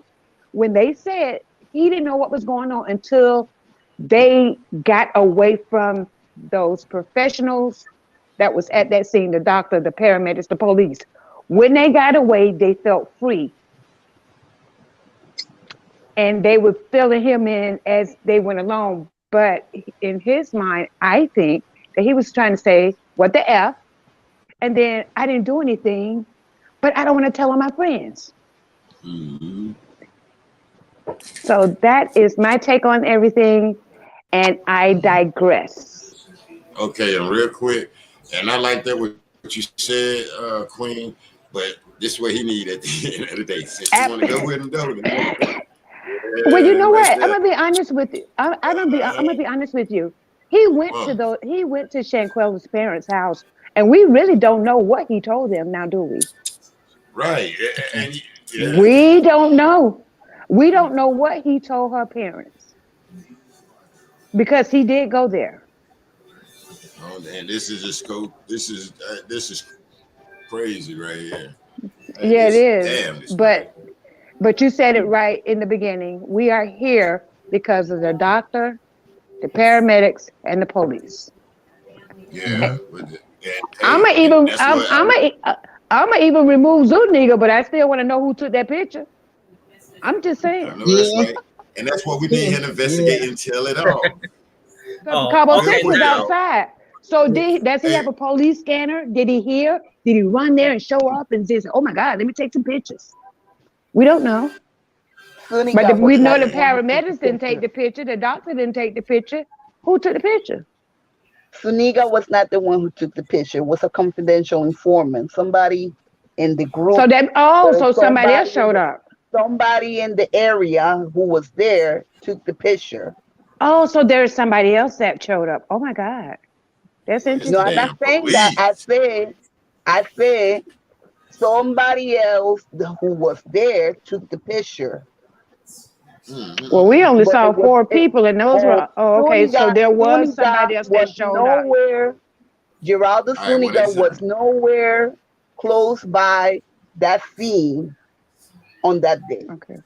So there was somebody else that showed, or maybe one of the police officers, because we never saw them in the picture. So yeah, I get it. Well, that was that was a show over in Mexico, boy. With this right here, boy. This was boy.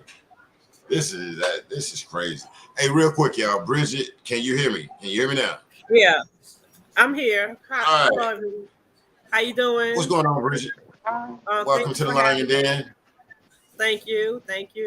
I 1000% agree with the lady that just spoke, Melanie, I think. Mm-hmm. Yeah, she was already gone. She was gone.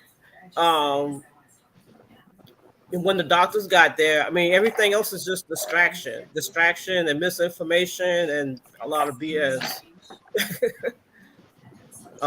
She was gone 15 minutes after, like she said, if you look at the video, and I'm like her, I spoke to someone that was that worked with spinal patients, and she was trying to show the video how she got that last blow, like when she slung her. And she kind of, had her head down. She said that's when her neck got broke. They need a forensic person to analyze that video and get someone that knows something about spinal injuries.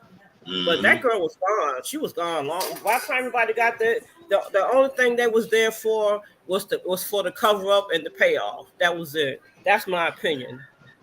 Yeah, because like it was said, I don't think that they were afraid to just abandon her. So they had to come up, and that's why it took them so long to begin to call people. But they already knew the maid was coming, so that's why they staged her, I guess, in the bathroom to look like she was throwing up because they knew the maid was coming. Well, how would they go to stage if she was stiff? If you're in rigor mortis and you stiff sitting there in a sitting position, unless they break her joints, how are they going to stage that? Well, because rigor won't set in.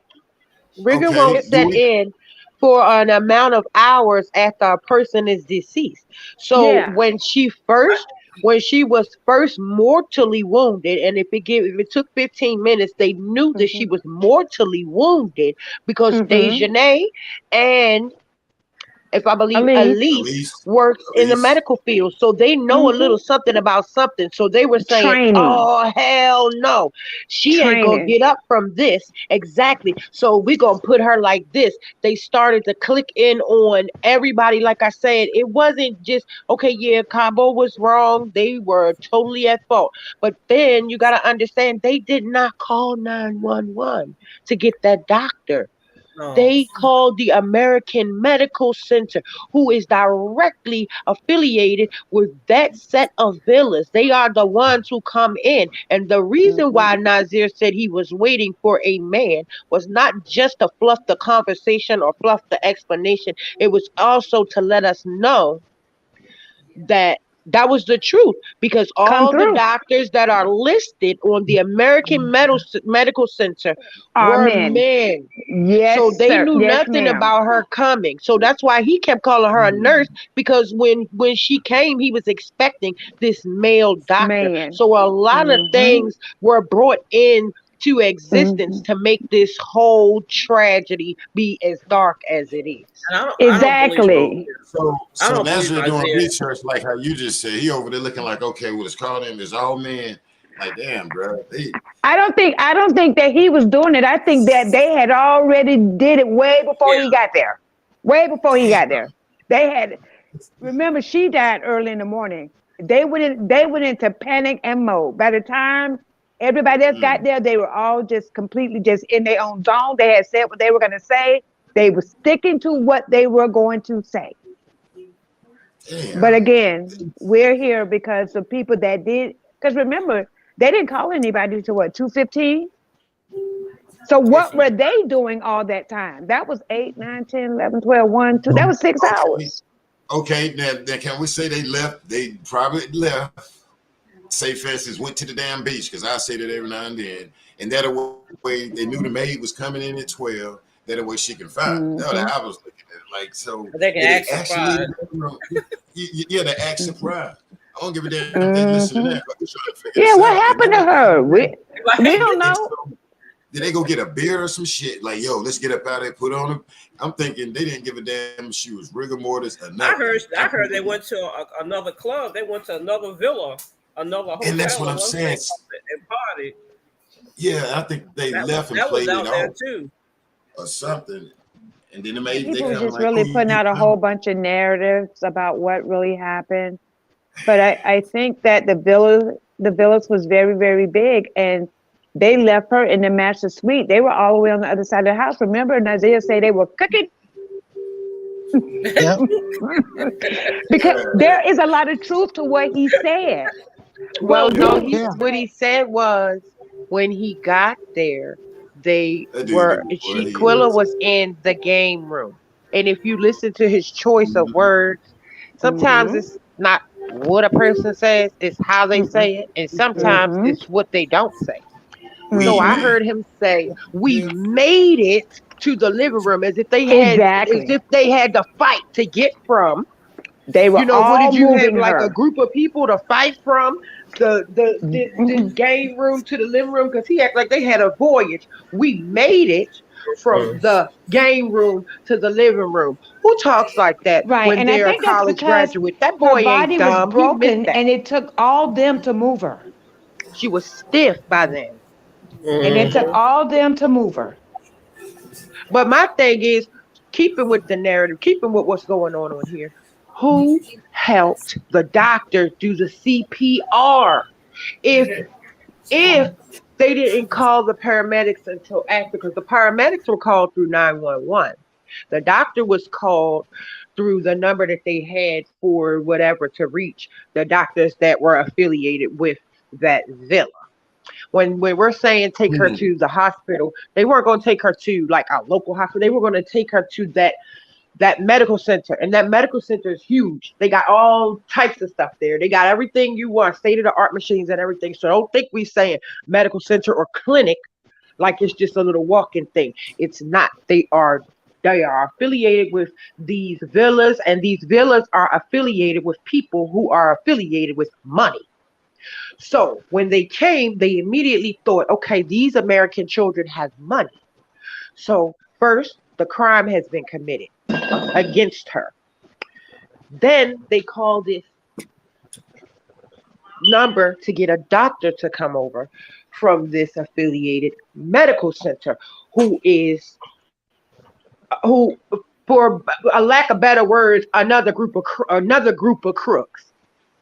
So they come in, and this doctor comes in, and she says something ain't right, because you're not gonna tell me her woman antennas, her female antennas did not go up and tell her something is not right.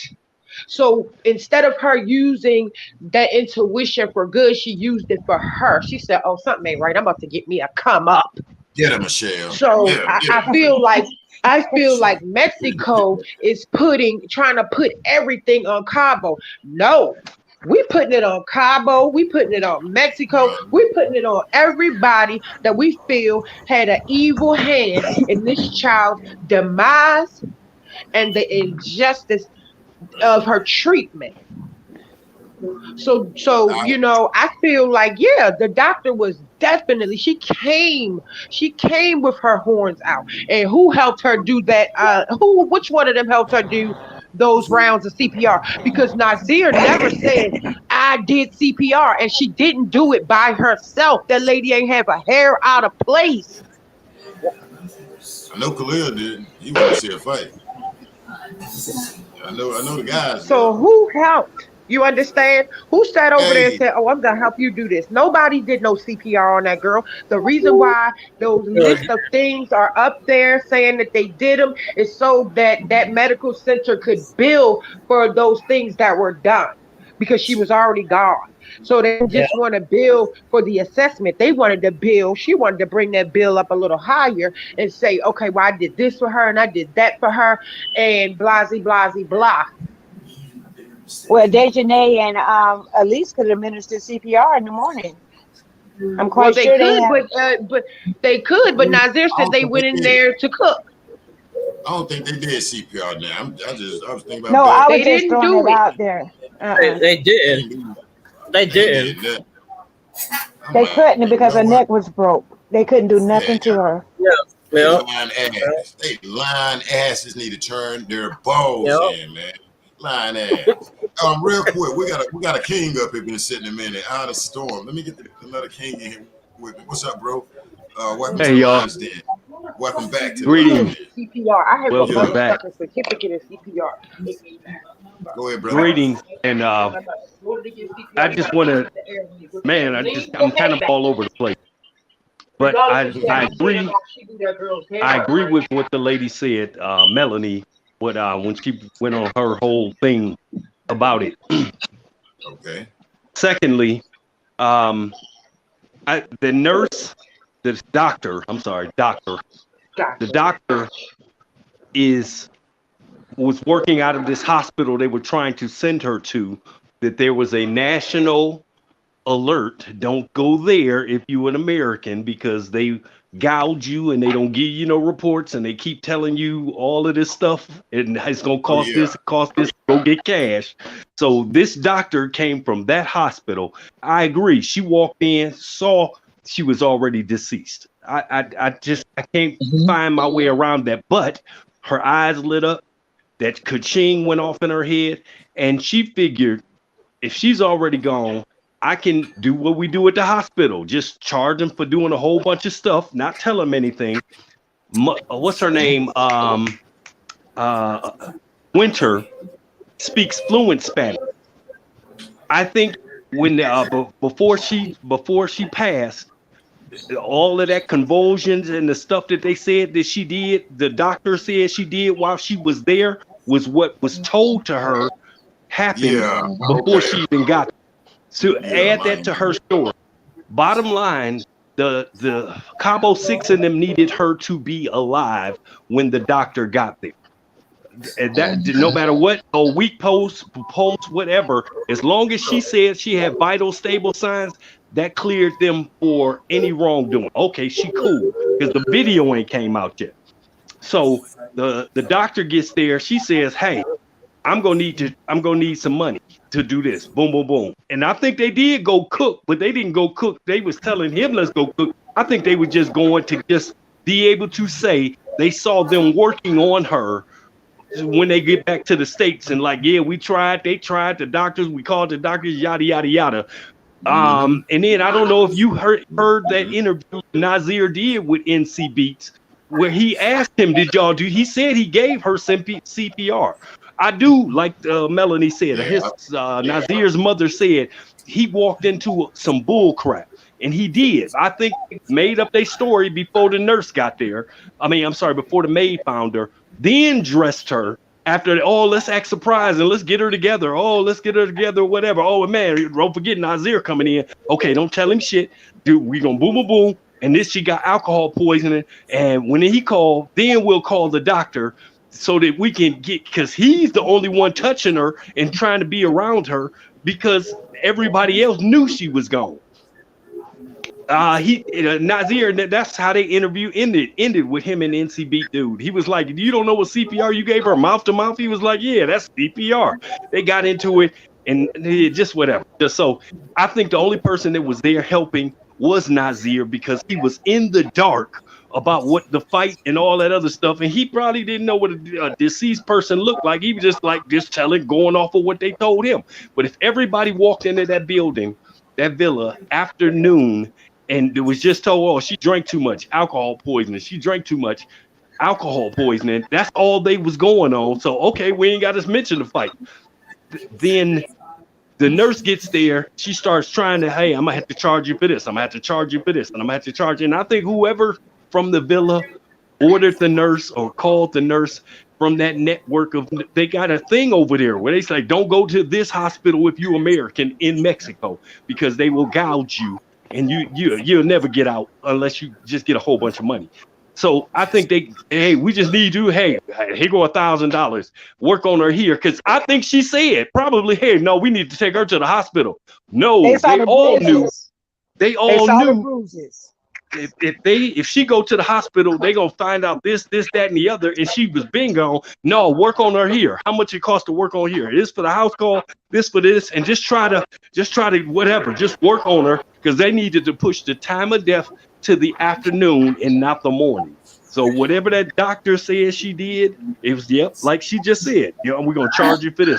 15 rounds of this and 15 rounds of this, and okay, boom, boom. Well, now we can call the police because the police don't know if she had alcohol poisoning and had a heart attack. So that's what you write down because that's what the doctor said. Okay, y'all, no foul, no play. We'll see y'all later. And then they still kept her body in the villa till 1 a.m. I heard that. Ain't nobody thinking about the it's like, no, why would they do that? Because one, you didn't want to upset the other people in the villa seeing an ambulance or somebody bringing out a body in the daytime, evening time. So you keep her there till 1 a.m. and everybody else. And I think Nazir, seriously, I ain't hollering at him. I ain't like 15 Nazir, none of that. I'm just like, he didn't know. He just knew what they told him and he rolled with the punches. And because they let them all get on them planes and come back here, that story after everybody left the villa and then left her body there, that is where I don't even think they told him then. It was just, man, she drank too much. Man, you tried to help her. Y'all, we did boom, boom. She ain't make it. Okay, well, let's just kick it then, y'all, or whatever the damn story was. I don't think he figured it out until after he saw the fight for himself.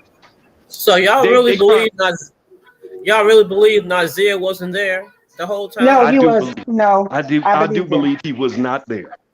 And wait, let me just say this. Is Liza still here?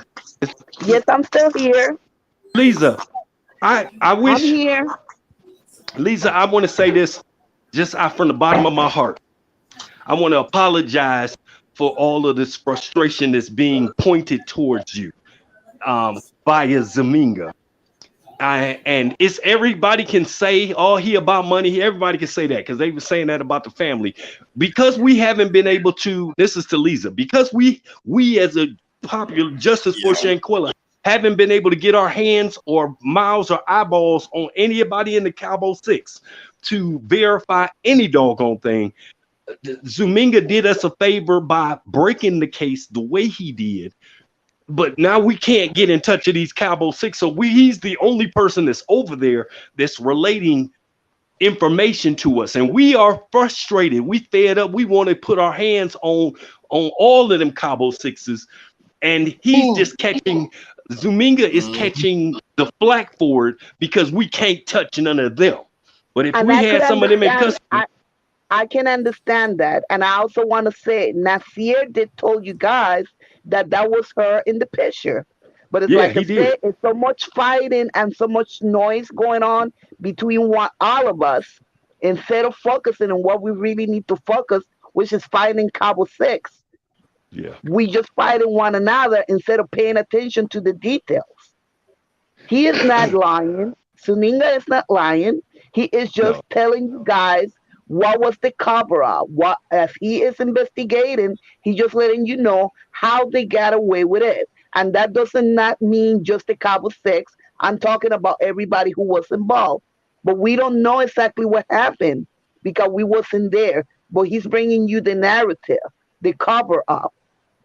And we also knew the scientific facts about the matter 50 minutes after the injury. So if that fight was in the morning and we all assuming that was the final blow, what we saw happen in that fight, so we all know that she was gone.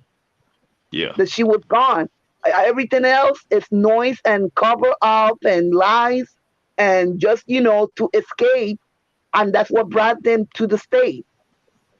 But we are not trying to say that Mexico has exonerated the doctor, no the paramedic, no the police. They're still investigating. But the investigation is at a stand right now because they need the testimony of the Cabo Six. And as far as I understand, everybody except for Nasir has scattered, flee. They no longer live where they live. So they cannot get them to even be interviewed, must let interrogated because everybody is disappeared. And apparently, from what we can see, only Nasir and Elise Higher are the one walking without no care. So it led us to believe that they have already been interviewed. They have. That's what I was, and I'm from, the city that she's from, the sheriff department. That's what I was letting people know, that Elise has been interviewed. Listen, they say it's a difference. You got the interview and you have an interrogation. They say she was interviewed actually with all the Cabo Six. From my understanding, all Cabo Six was interviewed in the back when we started raising hell, y'all. And then they re-interviewed 2 people. And from my understanding, I'm just saying maybe that was allegedly Elise and Nasir. And, but that's why that girl is able to ride down that high point. And, and like I say, I want to do it legally right. I'm not fixed to go down there and run up on her. And when I ask, it say, don't run up on her, okay? Leave that alone. Be careful because she haven't been charged. And that's what I was told here in North Carolina, in the same city like what she is. So on that note there, that's why I came out the day set kind of giving a heads up, due to the, all this is crazy, y'all. It's crazy how these people was able to come back and I never seen nothing like this. And for these people to be around here, you know what I'm saying? Well, hell, I'm born and raised, man. You know what I'm saying? It's crazy. But yes, I checked it out. And yes, from my understanding, they was interviewed and it was not interrogated, interviewed. And they stressed that it was an interview, not interrogated, because each one of these people went in there with the same damn lie. Nasir, no matter what he saw, whatever, he came back and said, hell, alcohol poisoning. You know what I'm saying? These people came back and said the same shit. And, and it kind of threw me off. That's why I ain't been online the other day, because I had to soak that up, y'all. And I'm not going with Lisa lady, because with respect, I don't know. But I did hear that. You know what I'm saying? That they were interviewed, and that's why we sitting here trying to figure out, because the feds want to see this second tape, or they want a confession. And if you go back to the beginning of this live, I'm saying that same thing. So they said they want a confession, and I just like, what the hell, man? Like, wow. And this is a sad ass weird case, and I'm a yield back, but you know, I just wanted to kick in on that right there. I just wanted to finish my statement to Liza, okay, that if you, everybody keeps saying talk to the family, share with the family, and the family isn't all social media all like that. But it's easy to just say talk to the family. They should do this to the family, but the family ain't out there like that. And that if he wanted to, if he could reach out to her sister, because she's the only one that's online as much as anybody out of her whole family. If he wanted to reach out to somebody from her family, I would approach the sister through Instagram or Facebook, because she's the only, and she just said she was getting off of there, but she is still more active than the father, the mother, and all the rest of them. So that would be his, if I could tell you to tell anything to him or suggest anything, to reach out to her sister, and she probably would be the open arm into the family. That's just my suggestion. That's my suggestion. I hear you. Yeah. Hey, and Black CEO, how far are you from Statesville? You. From who? Black CEO. You say from who? Statesville. How far from where? Statesville. Yeah. That's probably about maybe right under an hour. I've been sitting here and I just want to tell you something that happened to me. I came down there the day before Christmas Eve to Charlotte. I told you I got family down there. And I stopped in Statesville, North Carolina. Somebody cut their television off in the background back there. Yeah, somebody. I stopped in Statesville to get gas. Okay. And I saw, and maybe this is just whatever, but I'm in Statesville. I pulled off a 485 or whatever that 480 something freeway is, and it's a Statesville exit. I pulled over there to get gas. I ain't had no gas. So I go in there, and as I'm looking for some snacks and whatever, this big ass dude with a hoodie on caught my attention making coffee. Man, and so I stepped back and I kind of peeked around the corner. I'm like, damn, that looked like no. Yeah. No. So I stepped back again, and then dude was talking to this young guy. He was about 30 something. He was talking to him about and I ain't think no more about it. But then the dude that was making the coffee, big ass dude, and I don't know, does Khalil wear gold teeth in his mouth? Because this dude got in line, and I got in line behind him, and some white guy was there just striking up a conversation about doing something for the Christmas Eve, and heard about the snow was coming and all this other stuff. And this guy that was in front of me that I swear I would put money on was Khalil, no beard, whole side of his head shaved, and he just had hair on the top of his head, kept his hoodie on. I thought this was Khalil. I'm like, man, I should take a picture, but all my phones was in the car charging just from the trip, just whatever. I'm like, man, what if it is him? And I just struck up a conversation with him, and we started talking about the snow. And he was like, is that snow coming? I was like, man, only when you hit your high beams, just whatever. And I'm like, man, what if this is dude? So then the dude he was talking to, the dude came from back where they was back there making the coffee at, where he was making his coffee at. And he spoke to him. The dude left out, went one way, and I'm peeping this whole thing. And so the dude, Khalil, that I think is Khalil, whatever, go up there, he pay for his coffee. He get on the guy about charging him too much for it or something like that. And then he looked back at me, looked at everybody, and he walked out. I put my stuff up on the thing, and he like literally disappeared. I'm like, so if you got some time, go to that gas station. I swear on everything I love. If they have footage, they got cameras all in there. And it was the day before Christmas Eve when I was down there about 7, 8 o'clock in the night. But that's Oh, just, they want to see and that but crime. man, I did. And I'm just like, man, this is him.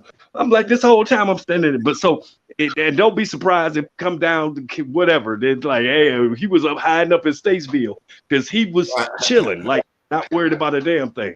But he was a big dude, big dude. So yeah, I just wanted to share that. Well, last time I was in the Lions Den, I wanted to share that with you because it was closer to that time. But I ain't want to start no stuff. But I was like, that looked like him. I even looked back a couple times, like, man, then to start talking to him Hey, while I'm in the line. He was a little nervous. Madam said, why you ain't get at him? Madam said, why you ain't get at him, bro? Because I listened to the black CEO. The black CEO said, don't do nothing to him. Call the police and say you fear for your life. Hey, hey, you know, I don't see none of them, and if they, I think they laying low. And hell, I mean, I don't be damn ducking and dodging nothing and all of that, man. But I don't know, you know, my thing is, like I tell them, you see me, man, don't say shit to me, bro, on the real. I mean, that's how I am, you know, because, hey, you know, bruh, I mean, that right, all that, I ain't got time for that, bro. And, you know, if I say them, hey, I don't know, man. I'll be ready to call the police on one of their ass. To be honest with you, yep. I'm not no rapper. I'm not no young buck. I'm old school, and I will put the police on your ass, and that might be the thing right there, you know. But yeah, and you know the pressure he still need to be on them because we the people, we the public, we see this mess, man. And hell no, I don't want to be around here with their ass, man. And in my mind, I see the guy, me, my peoples, you know. My nephews, man, know a lot of people. I know a lot of people. And hell yeah, I think they are damn, you know, I was going to say the word, but I'm going to move back off that M word and that K word, but that's what they are to me. They are savages. They are lowlifes. You know what I'm saying? Damn it, I don't give a damn if you got 100 homeboys, man. All y'all riding around with one savage, you know, over Quilla. And then, you know, you got these people, Quilla did this, Quilla sold this, Quilla. Yo, mammy probably sold some dope. Yo, mama, come on, man. You got these people coming out trying to take this young lady damn personal life. Like ain't nobody in their family but smoke chronic, drink liquor, or pull up their underwear to have sex or whatever. Man, these people ought to be a damn shame of themselves. And then at the end of the day, don't say justice for Quilla. The family this, the family that. Okay, but at the end of the day, we need justice for Quilla. You don't throw no damn body away. These people is crazy as hell out here, man. But yeah, Cabo 6 man can go to hell for all I care, bruh. And you know what I'm saying? I don't even want your ass in the store with me. I mean, because here we know the real deal. You know, you sit your ass and don't tell me shit about snoring outside, man. What you need to do is take your ass and turn yourself in and shit. I don't know why my camera tripping, so I gotta leave my exposure. But yeah, they don't get no damn disrespect from Black CEO. And you know what I'm saying? Because now at the end of the day, we, you know, when we skip all of this, we all know this right here was not right. You know, this girl should have been back home. She should have been in the damn seat with them and not in the cargo area. Come on now. Y'all get the ride up in the damn front and she come back in the cargo area. Come on, man. And then we got to hear all of this damn, these different damn narratives and stuff now. You know, like this sister just don't matter. It's crazy as hell. But nah, you know, I don't know, man. It could be them. You never know. And from my understanding, and I'm going to yield back, I think that dude Nazareth down in Kannapolis, you know, what they talking about making rap videos. We were laughing the other day. We bet his ass won't go on tour around here in North Carolina. Nah, he can't go on tour because, you know, if his ass wasn't there, he should have told it, you know. Ain't no way in the hell I'm finna roll up on a situation and be like whoop the whoop and roll with that. Not me. And this person ain't breathing. Hell no. I'm too damn old or too young to be damn taking a charge, man. You know, that's just common sense. I'm just not finna do it, man. And so that's how I look at these cats. If like my uncle said, if you're enough to pee, screw and all of that, nah, you know better, man. You know how to run behind some tail, your ass know better. You know how to go get some chronic out there in Mexico and know what you up against, bro. Ain't even smell no weed. Come on, man. You got great sense. You got great sense in the way Mexico is, and you out here trying to buy chronic for your ass to go to jail over there. Come on, man. I be looking at locked up abroad. That's right. But yeah, man, you know, these dudes right here, man, it's like hell no, you know, don't even look at me if we in damn Wheelco or whatever, you know. These dudes crazy. But you know, at the end of the day, like I say, man, these people need to confess. They need to confess, or if it's a second video, they need to say fences. They need to find it. And then Mexico sent this femicide to the United States. What gave y'all now? What you put in there to say, okay, this is femicide? We got a video or whatever. However, like what the hell? You got to have something in there to put Out of Storm name on it, man. Because other than that, like I'm told, they like, bro, Jay, I'm gonna tell you, you know, if anybody know law enforcement that's retired, go to them and ask them with this video. They should say the same thing what I heard, and that way we'll know how to hold our emotions and everything. It was like, man, the feds, like, okay, if Out of Storm whooped my ass here in Winston, you ain't gonna call the feds. The feds gonna say that's state. You know, we don't. When had the feds? When you think about it, it was like prosecuted a fight. You know, I mean, not a fight, an assault. And I was like, damn, you know, they was like, see, just relax. I know this video is girl getting whooped and beat and all of this. And, you know, when I looked at it, so the person differentiated the feds from the state. And it was like, and it's sad because this is overseas. It was like, these people need to damn confess. It was like, now we can find a video, how they said that last moment, whatever, where she like didn't move no more. They can at least say she was gone. It was like, that's what they need. If Mexico got it, they need to turn that over and quit playing because they seeing this outcry or whatever. I don't know. But the sad thing is, like Tanya say, you know, all this international stuff. Hey, I don't know, man. I'm looking like, did they plan this shit before they went over there? Did somebody know? I just don't know. Because now, you know, the feds, where they spend money and say, okay, we're gonna go over here. They see Dejanay jumping on this girl, beating the hell out of her. They like, well, man, shit, you know, we ain't got to go over there. And at the end of the day, when you bring Cabo 6 in, this girl can say, okay, that's me on there, you know, assaulting her and then fighting her and beating her down. What the Fed's gonna do? Is in Mexico. You get what I'm saying? And I was like, damn. And it's crazy because this shit was, I don't get it. And they like, no, they need more than that. They know it's horrific. And I just ain't never seen no shit like this, y'all. It's like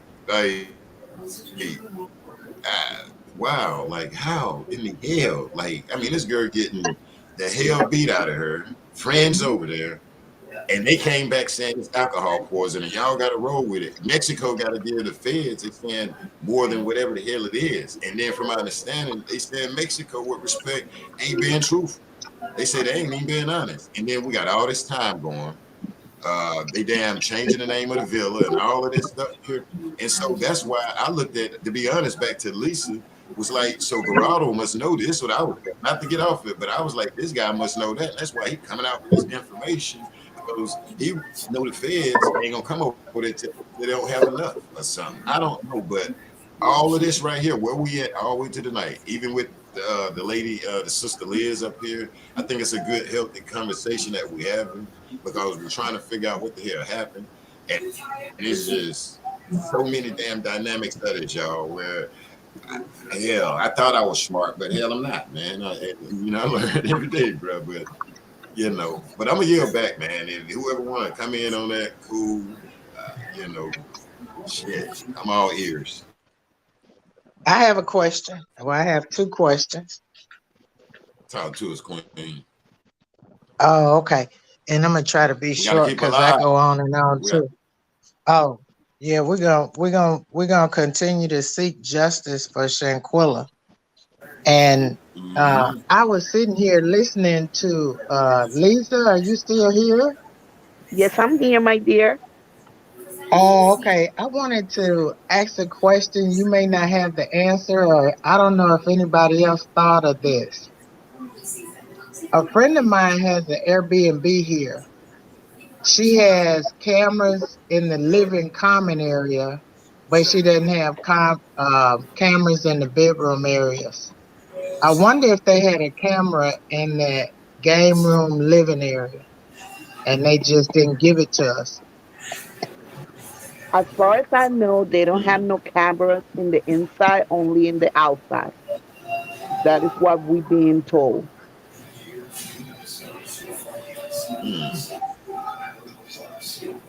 Do you hear me? You want to be careful. Okay. Yeah. Do you hear me? Yeah, I heard you. Yeah, I heard you. So okay. We just, Lisa, it's really nice talking with you and everything, but we're just, trying to figure out really not only what happened and why it happened, but how could all of these people be involved and nobody come out with the truth? I think that's what all of us as a group is trying to figure out. Okay, why it happened, we know where it happened, but nobody is willing to come out with the truth. And that is a telltale sign of what times we're living in. Because I mean, in my mind, I would put on what they call it, a superhero cape to come to the defense. Matter of fact, I've helped people. I just helped a lady yesterday that was struggling. I stopped the vehicle and got out and helped her. And she looked at me. She was like, "Wow, thank you, sister." I'm like, "That's what we supposed to do. That's our main purpose of being in existence in this space and time. How could we not do that as just a person dealing with the doctor, the everybody that was involved? Nobody is willing to tell the truth. Man, that's sad." Well, to be honest with you, TS, if we remove the doctor and the paramedics and all those people, there is a story to why it happened. And to be honest with you, I don't think none of this would have been, we would be here talking about Shanquella if Khalil, who was really her only friend there, if Khalil would have stopped that, we wouldn't be here. Because to be honest with you, Khalil, she knew them, according to someone that really helped me understand. Because my question was always, why did this happen? And they explained everything, and they might be kinfolk, I don't know. But if Khalil would have stopped it, Khalil, Malik, both of them, whoever, had stopped that, it wouldn't have went down like that. The doctor, you could take the doctor and all of them out of the equation, because to be honest with you, they're not responsible. She was already dead. But if Kalia would have stopped it,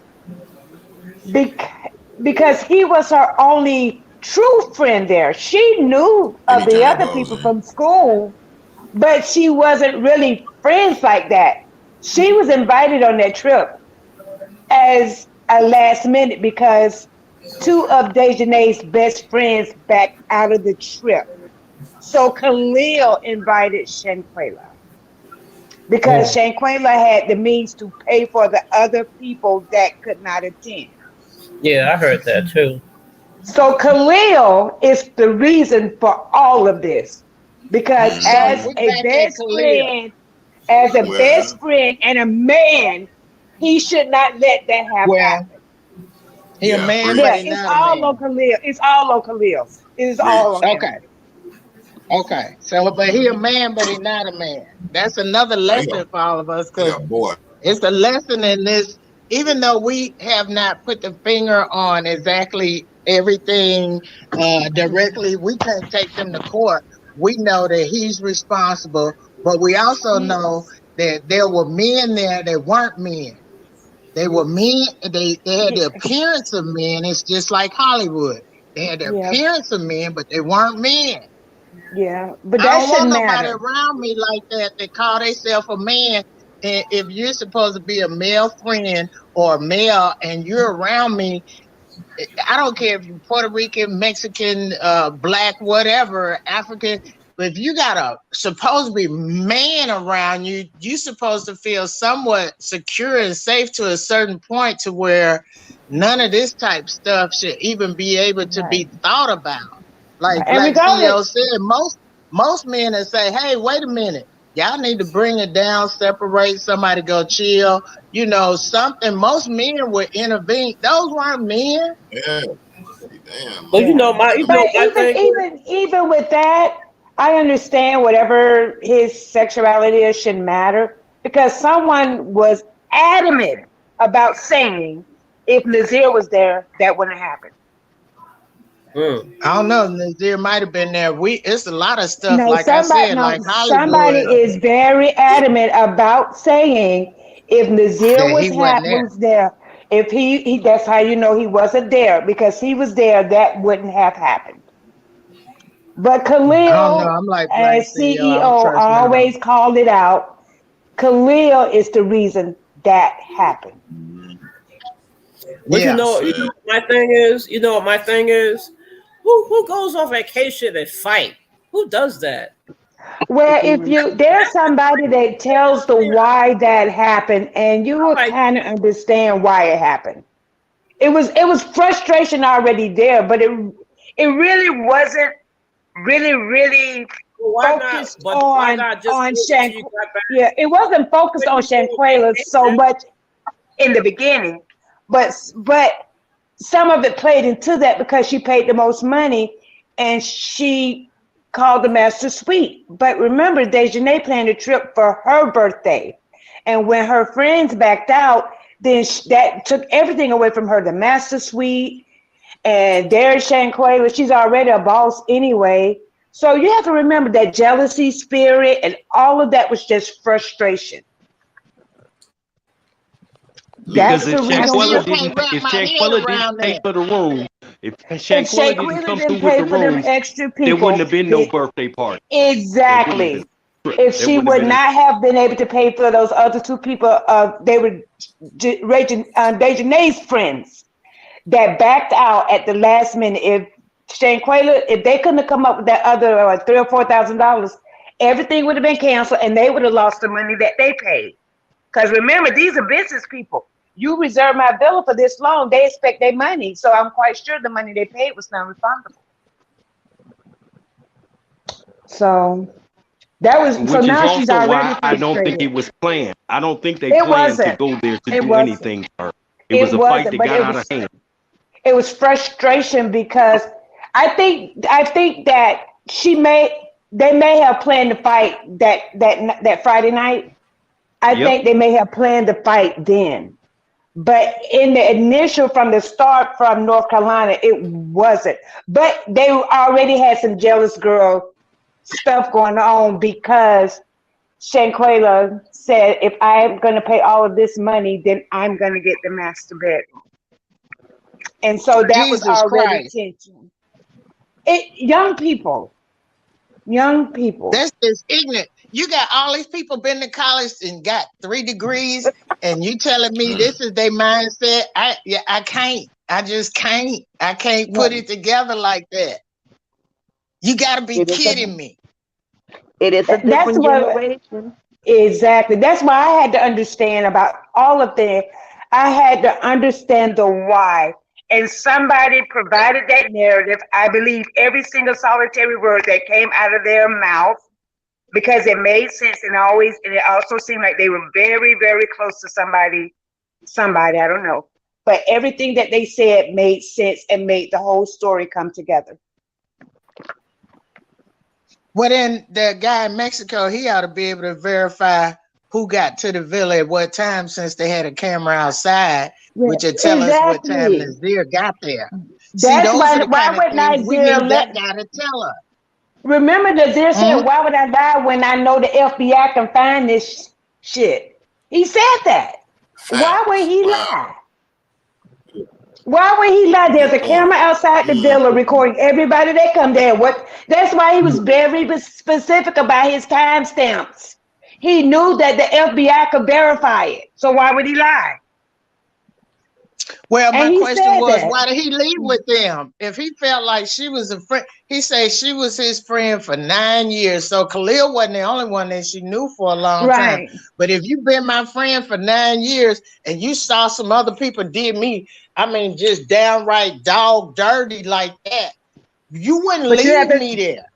But you have to think about it this way. And I can think about it from Nazir's point of view. So you show up, now you in there with all of them. Right? So you're there before the doctor even get there. So now when the doctor get there, now you're there. But you say, well, I'm gonna stay behind. I can't leave her like this. Now she goes, and all her real reason of demise come out. Guess who's stuck there? Not fair. Nazir. And guess And what? he Yeah, but wasn't even Police is there. going to But arrest. he's got to stay there till they go through all this proof that he wasn't there. Because he's going to Jesus jail. Christ. He is going to jail. That's right. I would have left too. I'm sorry, but I would have. I Can I understand say something, guys? the sensitivity of it, but I would have left too. Because he would have been stuck there with all of that. Can I say something? Yes. I just wanted to say, no, I do agree with the way that that narrative sounds. It sounds to be more towards the truth.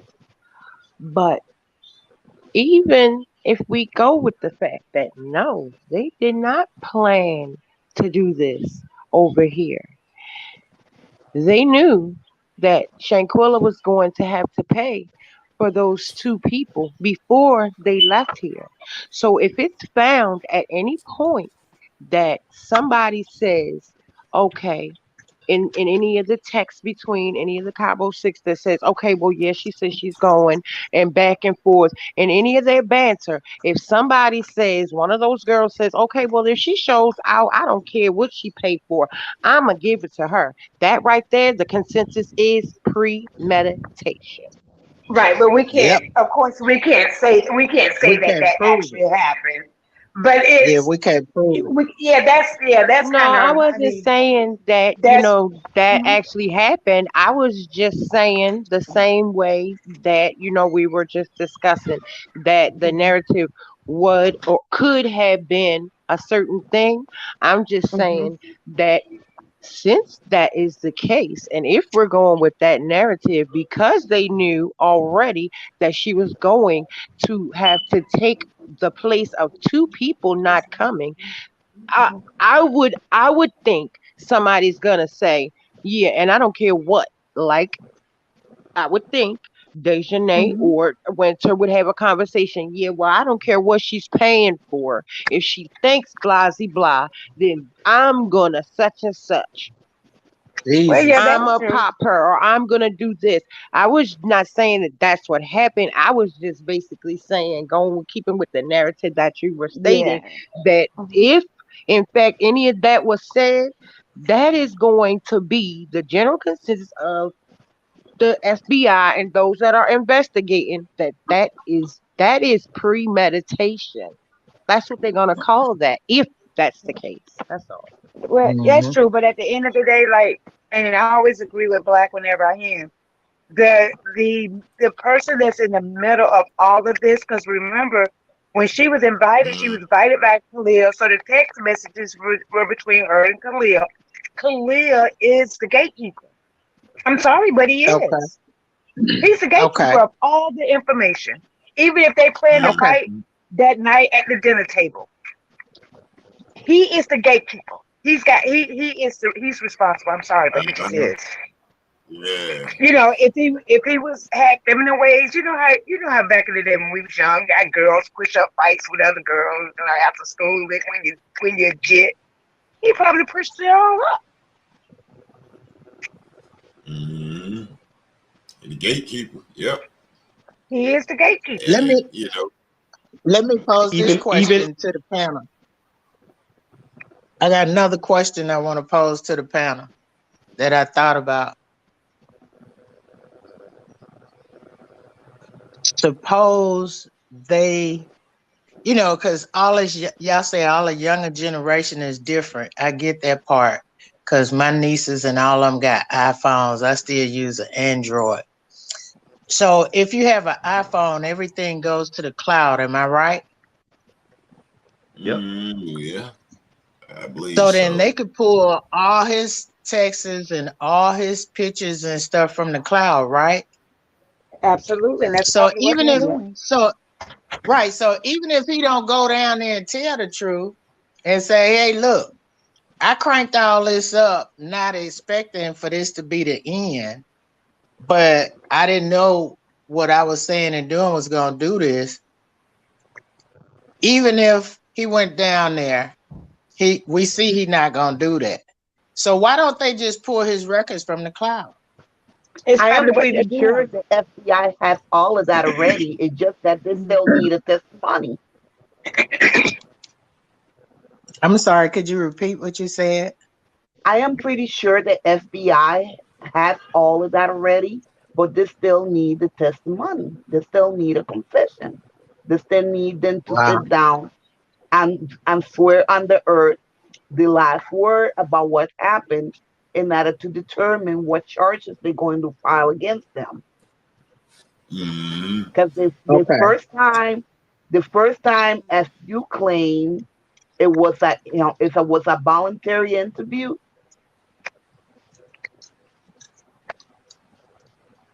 So I'm now they sorry. want the Yeah, investigation. They want the wording to be swear on the earth. And the I got what's a that word? Oh, yeah, I got a Miss Lisa, question. I have a question. Oh, go ahead. I'm sorry.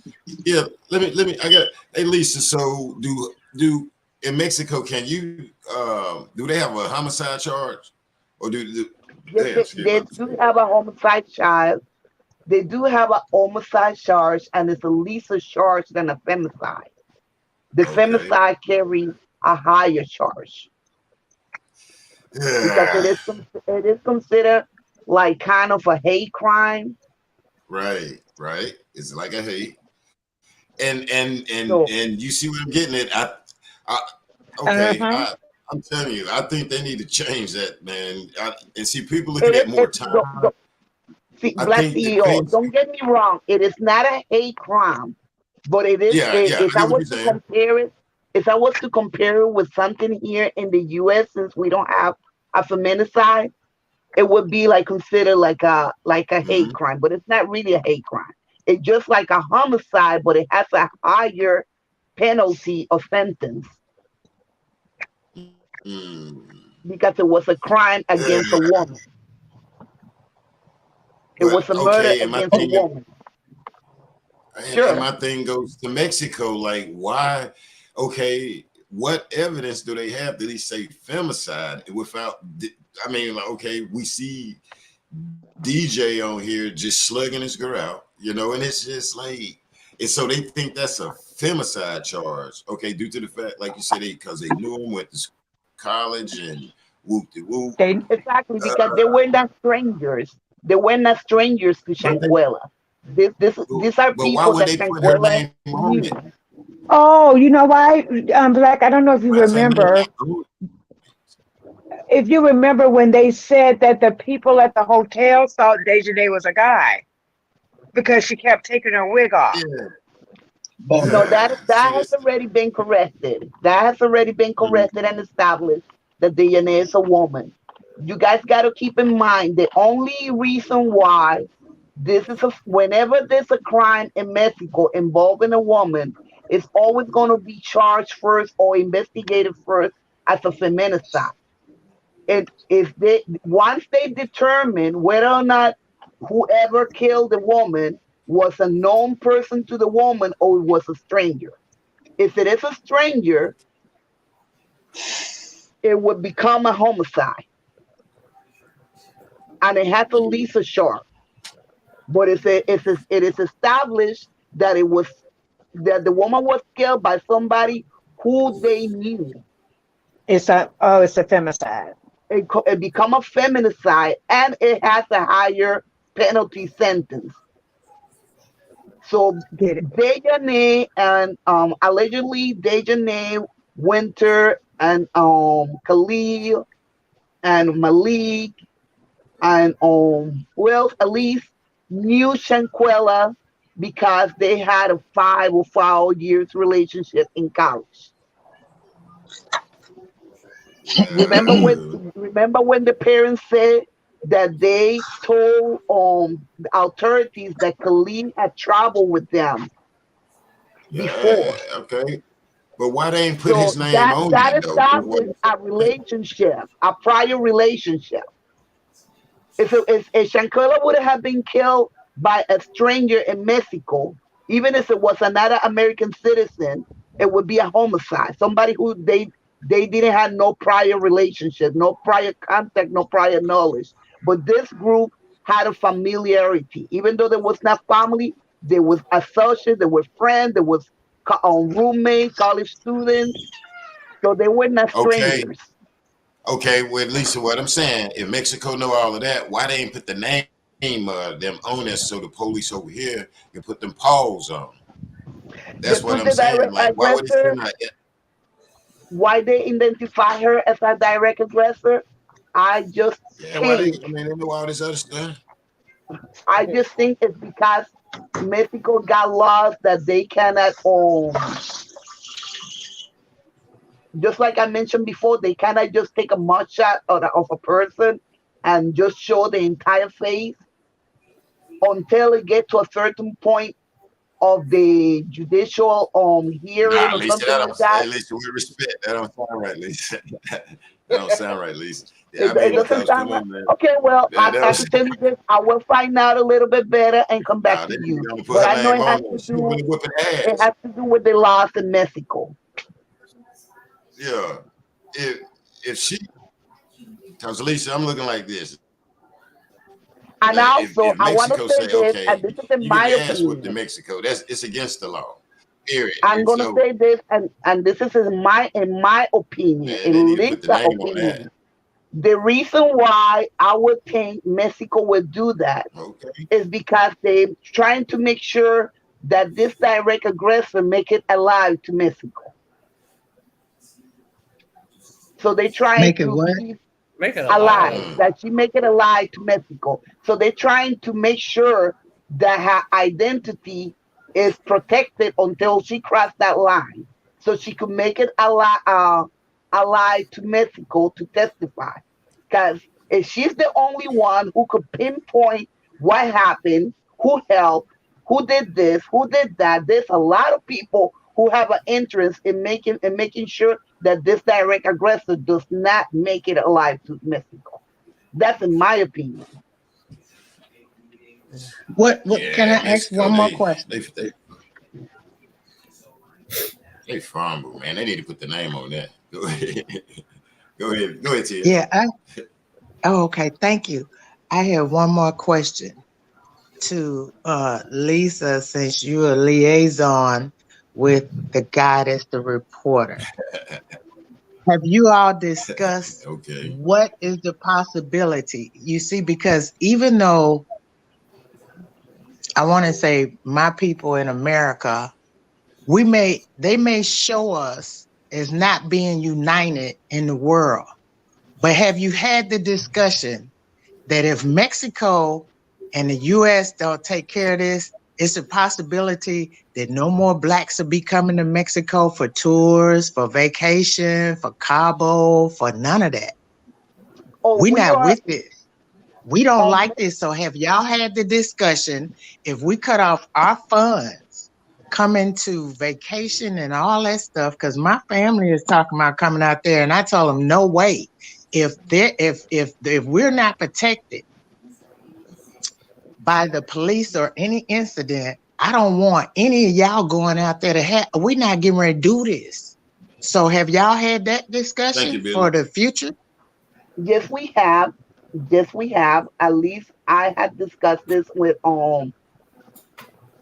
Suniga, and I think that Mexico understand the economical impact on tourism, and also it become a very delicate case of diplomacy between the United States and Mexico. So, but Mexico do understand the economical impact, and believe me, that villa is already suffering economical impact, like having places like Expedia.com and Booking.com that have dropped them from their website. So they really understand that this is serious. They have no intention in letting it go underneath the rug again. They want justice because they want to reestablish, that important tourism economical factor that they depend on. Well, thanks for letting me know that, because I've already told my family that, if this is not resolved, they're gonna have to pick somewhere else for vacation. They can stop doing tequila shots. They can stop worrying about avocados growing. They can stop all of that, because I'm not gonna sit here.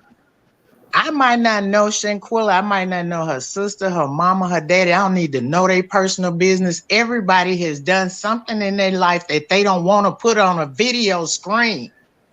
But at the same time, I'm not getting ready to sit here in America and watch that happen to that young lady in Mexico and then act like it's gonna be okay and we're going vacationing there and that's all they do is tequila shots. No, we're not doing that. I'm serious. So if I gotta call everybody I know and tell them that's out, you can nix that, you can pick anywhere else in the world.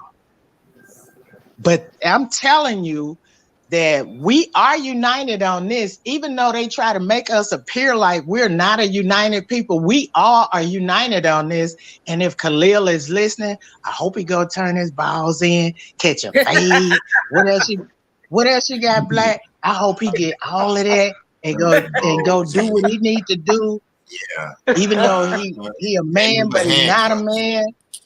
Yeah, cuff him, man, not a man. Be a man, man up.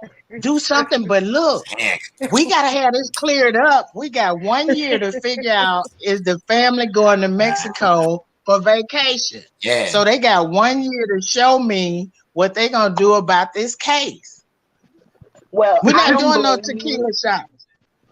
I don't blame you, and I want to also make you guys aware that Suniga has been emphatically reporting about the different cases in which American has been affected by going to vacation to Mexico. If you go on his website, you're gonna see that he reported about the death of the 23-year-old Black Americans who was a father. He went to visit his daughter, and he was at a club, and some security guards attacked him and killed him.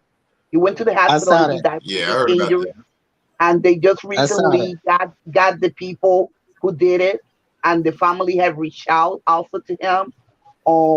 There was another girl, white American, who just recently got raped in one of the luxury hotels. So there was also 3 people from Virginia Beach. At least 2 of them was from Virginia Beach. The other one, I think it was from New Orleans. The two of them was fish that died from the carbon monoxide. So he's been trying to make aware of the situation. He's not trying to cover for Mexico. He's just exposing what is going on and trying to bring justice and light to those situations, as well as the one of Shanquella. So I don't blame you, and I don't blame anyone, if they don't feel that Mexico is a safe place right now, especially for our youth people. I don't think it is right now. That's in my opinion. Thank you for that. Thank you for your honesty. I think yeah, okay. Yeah, thank you for your honesty. But yeah, Gerardo, my thing is, like I said, I just still think these pictures, whatever this guy got, I think he needed to take the community in hand, because like this Sister T.S. said right there, it's a community out here, and it's a lot of guys that's think that's foul, damn, is men out here, I'm okay, and he's bringing information, however, but you got some guys saying cool, and you got some saying, yo, you got to do it the right way, man. You know what I'm saying? That believe, like that's like a man going to a mom, hey, can I marry your daughter? To the dad, and I'm trying to, I just want it to be done right, and the community want it to be done right, putting that out there, because send our sister safe fences in Mexico, alleged body over there, and then we got all these damn conspiracies, and then it'll start pissing me off, where it's like, look, man, when at the end of the day, I believe Cabo 6 and all of them need to turn their balls in and go on and do time. But as we see, they not. You know, these people is damn. I don't get it. This is evil. So I just, you know, I want it to be some dignity. You know what I'm saying? Besides putting it on the internet, you know. And I get he want to help and inform the African Americans at start. You know, because we seen him on that another bloggers channel, and this, you know, and people the bloggers tell him how to monetize or whatever, and we kind of seen him take that route first, even if he knew to it. But you know, I don't know. My thing is, I just with my sister, I think it need to be done right. You know what I'm saying? And you know, especially with her dignity and with the family. I don't care if the family ain't spending money or whatever. The feds ain't. I don't care nothing about that. At the end of the day, you got people over here saying justice for Quilla. Well, what about the mom? I don't give a shit. Justice for Quilla, you know, because stuff always come up around cases and stuff, you know, and that's cool. But we also still need to stay focused on that sister, you know, that was new, that was swung around, that was beat to hell, that was, you know, thrown on her behind, you know, where this young lady can have birth kids, birth boys, men, you know what I'm saying? And so that's my biggest thing at the end of the day, still justice for Quilla, you know, and it's a lot of stuff we see coming out. Quilla this, Quilla that, the mom that, and I get it. I see it all. I get it. And so I move myself away from that and watch these emotional ass pictures, people, you know, I get it. But I got to stand beside Quilla's spirit and the rest of us old school people, you know, while people fight it out here, I guess with the shit. I know who I am and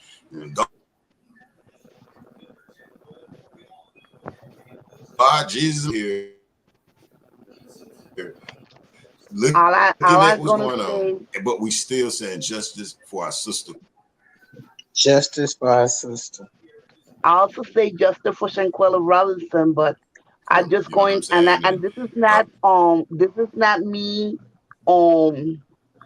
defending the seer or nothing like that. I have my opinion about and I appreciate it. About Nasir, and I'm just gonna keep it everybody to myself. Coming through, you know what I'm saying? Because hell, I like it, baby. We can agree to disagree. Anyone. But I just gonna say this. Nasir made a statement in that video that went on Instagram that he said this is deeper than you think. And I'm just going to repeat that. This is deeper than you think. And I just want you guys to remember that the FBI is conducting an investigation, a thorough investigation. So we just got to be patient and let the FBI do what the FBI do.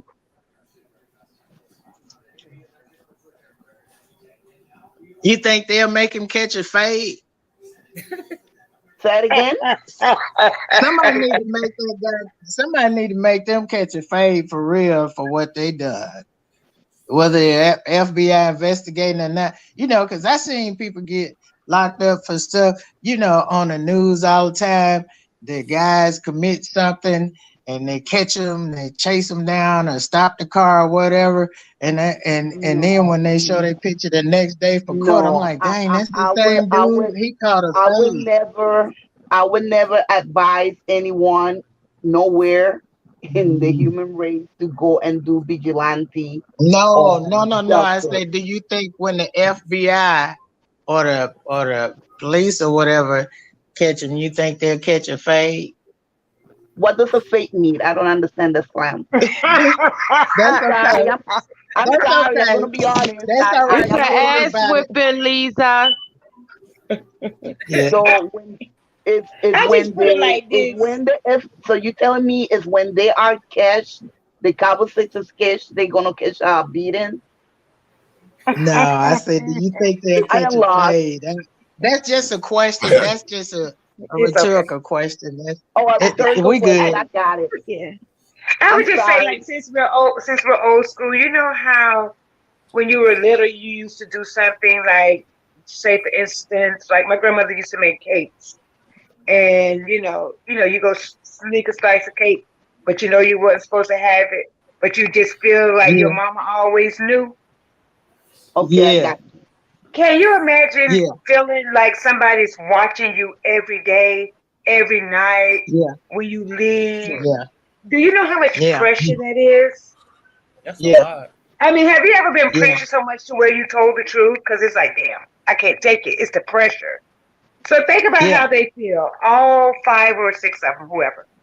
Just think how Well, they feel being watched every day. They don't know that they're being watched, but just feel like every time I leave the house, somebody watching me. If I go to the store, is somebody gonna recognize me? That's like Well, being I in I don't know. jail. I don't That's know. like being in jail yourself. These I are just young Yeah, pray. men. I just pray that nobody beat them up, and most of all, I pray that they do not commit suicide because the anxiety and the paranoia and the It's guilt mind. exactly that is sure to make So, somebody break. Because at the end of the day, I'm just going to be honest. I don't think these are murderers that we're dealing with. Yes, they ended somebody's life, but I don't think that these are like cold hard murderers just walking around. I don't think that's them. I don't know. There ain't nobody came clean, so I can't tell. Right? No, I'm saying that they, even ain't though they nobody did want to do go to something, Mexican jail. Trust me. Well, they should have exactly. thought about that before they look. That's what They that should have needs thought to about be at. all of that Yeah. before. That, Right. right? They should have thought That's So about that's why I all that's said that exactly that what it before needs to be. somebody is going to they break because you can't they should have live. stopped it. Somebody is going to break because you can't live under that pressure.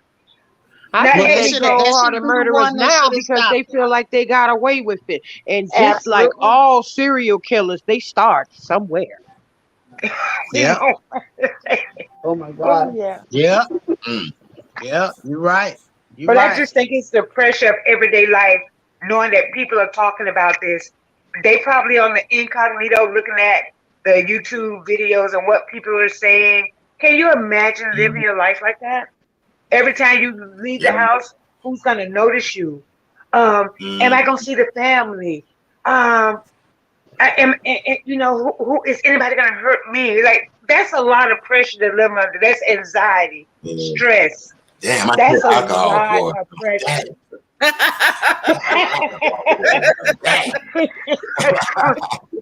man. That's a lot of pressure though. That's a lot of pressure.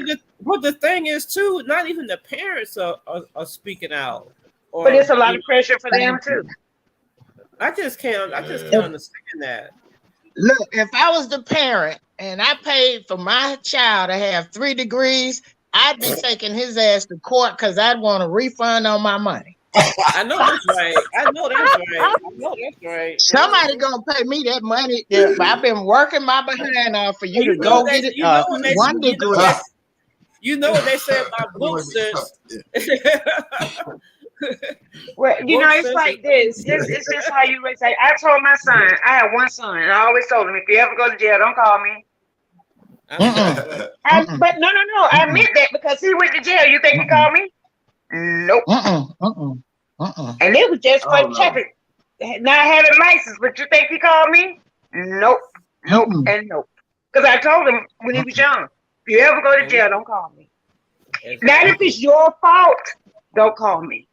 This is and you know, and then see they came back over here. You know what I'm saying? They did come on now, alcohol poisoning and all of this. Nah, man, like bro, come on. At the end of the day, we look at this alcohol poisoning. Really? Like, come on now, y'all got to give us something, man. You got to give us something. And catch a fade is when you catch them out there in the front yard and you put them paws. You know what I'm saying? Legally, you put them paws. Like switch. Here in America, you get your ass whipped back in the day. Going out there to the tree and get some of them. Yeah, you put that sand in your hand. Yes. The baddest one hit the sand out my hand, and the first one hit that sand is on their pocket. Yeah.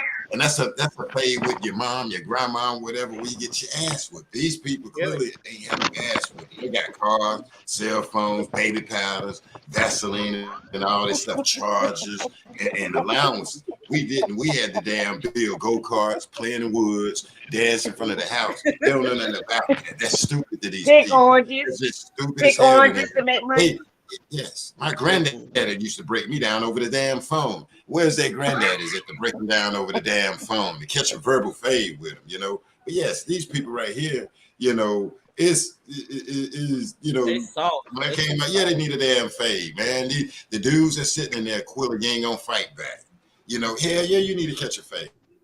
And that's sad right there, because if I'm sitting here, dude, what the hell? And then this girl get towed up, yeah, you need your ass with plats and all, baby powders, Vaseline and all. It don't make no damn sense. These wicked ass boys. I ain't gonna call them these wicked ass boys, you know. So, and then you come back over here, want me to damn sit up here and be like, give you a pass. Hell no, give you a pass to catch a damn fade. Don't make no damn sense.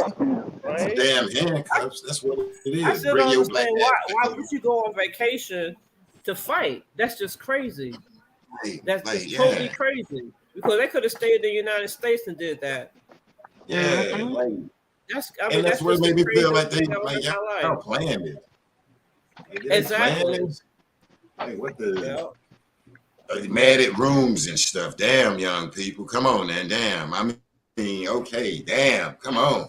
Come on. And that Dejanay, that was rage. What she did to that girl was rage. It was rage. Yeah. That was okay, now she get the ride around. She get the ride around over here after we seen that though, y'all. You get what I'm saying? She get the ride around over here, and after we see her slugging, slinging the girl around. Damn, everybody paid taxes today. Did you buy some cigarettes? Did you buy some draws, or did you go buy some damn gas? Now we got to ride with them over here in America. I yield back. I be snapping, bro. It's just, it don't make no damn sense. And then you come back over here, alcohol pours. Wait a minute, man. Hold on. Let me pay for my order real quick. Let me get 8 wings. You say what? You say what? No, man. I don't want to hear that. And you back over here under our jurisdiction. Want to tell me that shit while I'm paying for my chicken wings or my shit? No, man. It's crazy. Boy, y'all do too much, man. And then, like I say, don't try to harm me, Cabo. Don't come after me. Don't go the hell on, bro. I'm law-abiding, and I love my Second Amendment. And don't try to sneak in my house while I'm sleeping, because your ass gonna get popped. I'm gonna be straight up with you. I'm gonna be straight up with you. So if y'all do that stuff, plan it because something was planned. Don't plan that over here in America with us, because we not happy with that, bro. We're gonna take your balls. I'm serious. And that's not a threat. I'm just saying, if they get those badass ideas and then they back, I'm gonna be on it. I come in the studio, I'm watching your ass. I ain't gonna sit here and play with you. Yes. Was you the one saying I'm gonna fight back? Well, forget that, man. It's just ridiculous, man. That girl as a man, hell no, I don't want to sit here and look at your ass. And ain't finna run around like I know they ain't hear your ass. That was a setup all day long. Well, that was a setup. Weird. Because if they didn't have the money to pay the other part of for the vacation, then they should have went on vacation. Well, I think her friends backed out at the last minute. That's common sense. Her friends backed out at the last minute. But they had already. Sense. If you don't have the money to pay, then you don't go. Well, those were Dejanay's other friends. They backed out at the last minute because I guess they didn't have their money. But Dejanay, Elise, Winter, and Khalil had already paid their money. They wouldn't have got a refund. Well, that's not Shanquella's problem. Well, Khalil just invited her. But remember back when I told you to look at the guest list? We looked at the guest list at night, and line 1 was missing. So that made Nazir sign on line 8. And if you look at all of the dinner setting at the table, everything was set for 8 people. I saw that. 8. I saw that. But that's because Shanquella invited her best friend, but she couldn't go because I think she's like an airline stewardess. Oh, Shanquella. Oh, okay.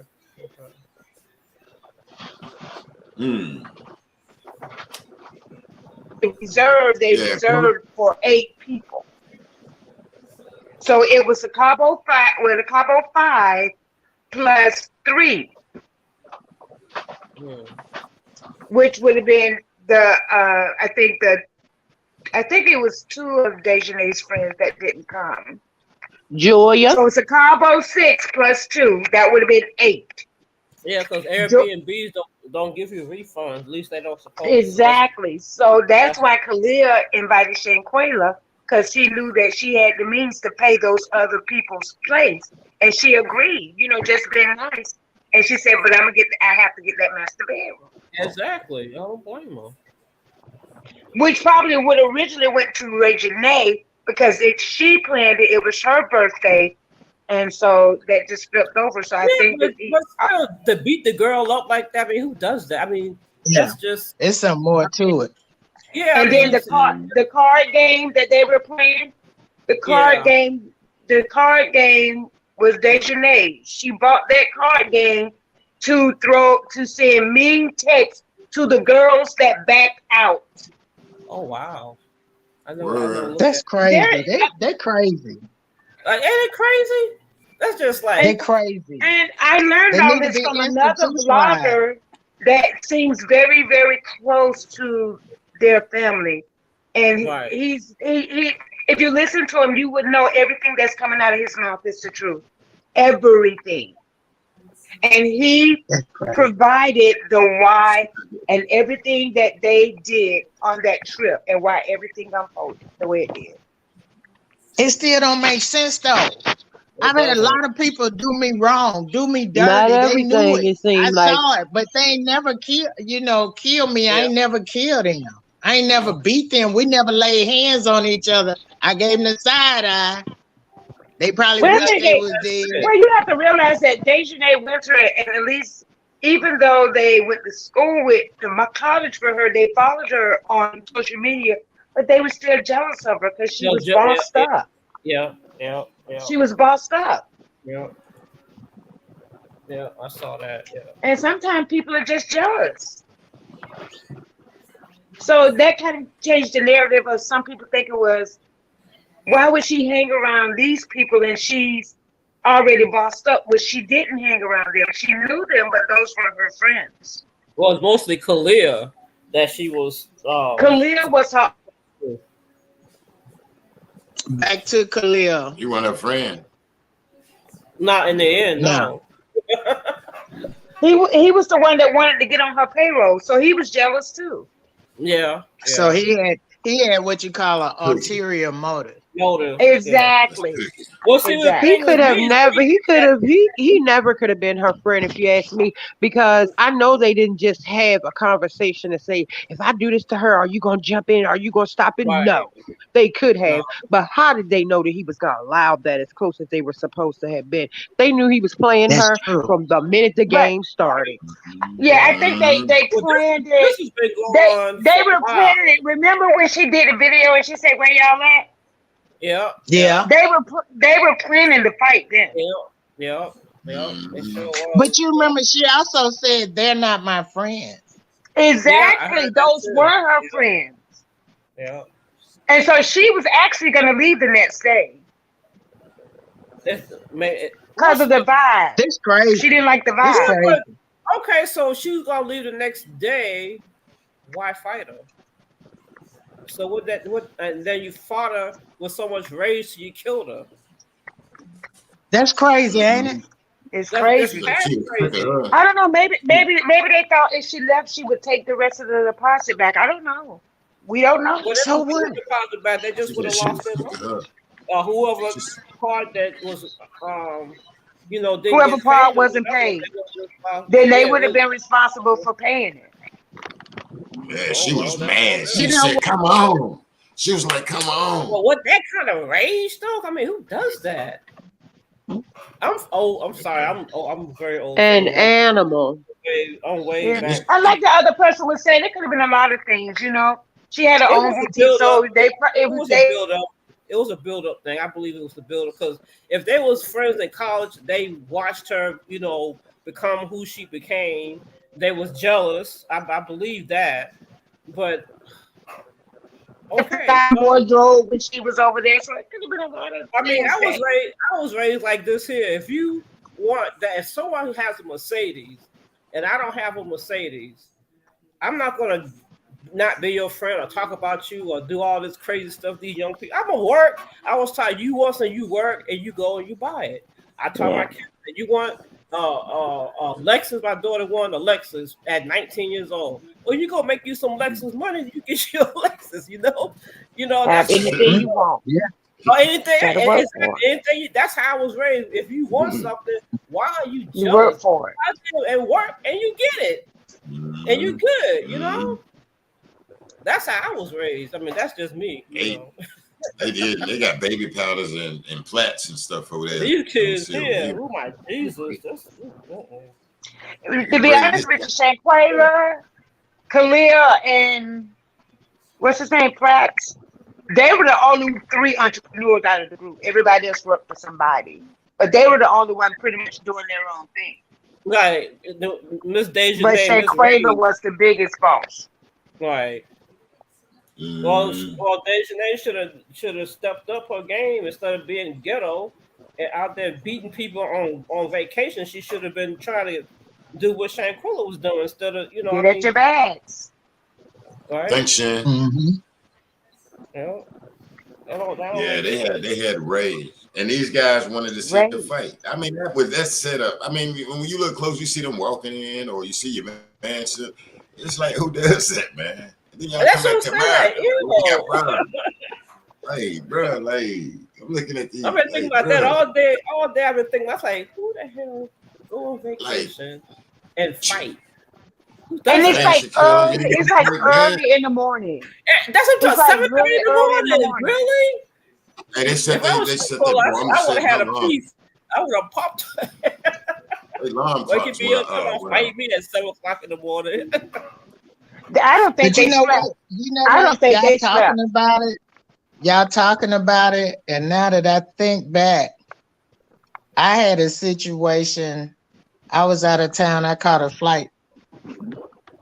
And I was in Dallas, and I went to help somebody that I thought was my friend, and she had her niece over there, and it was about 2 a.m.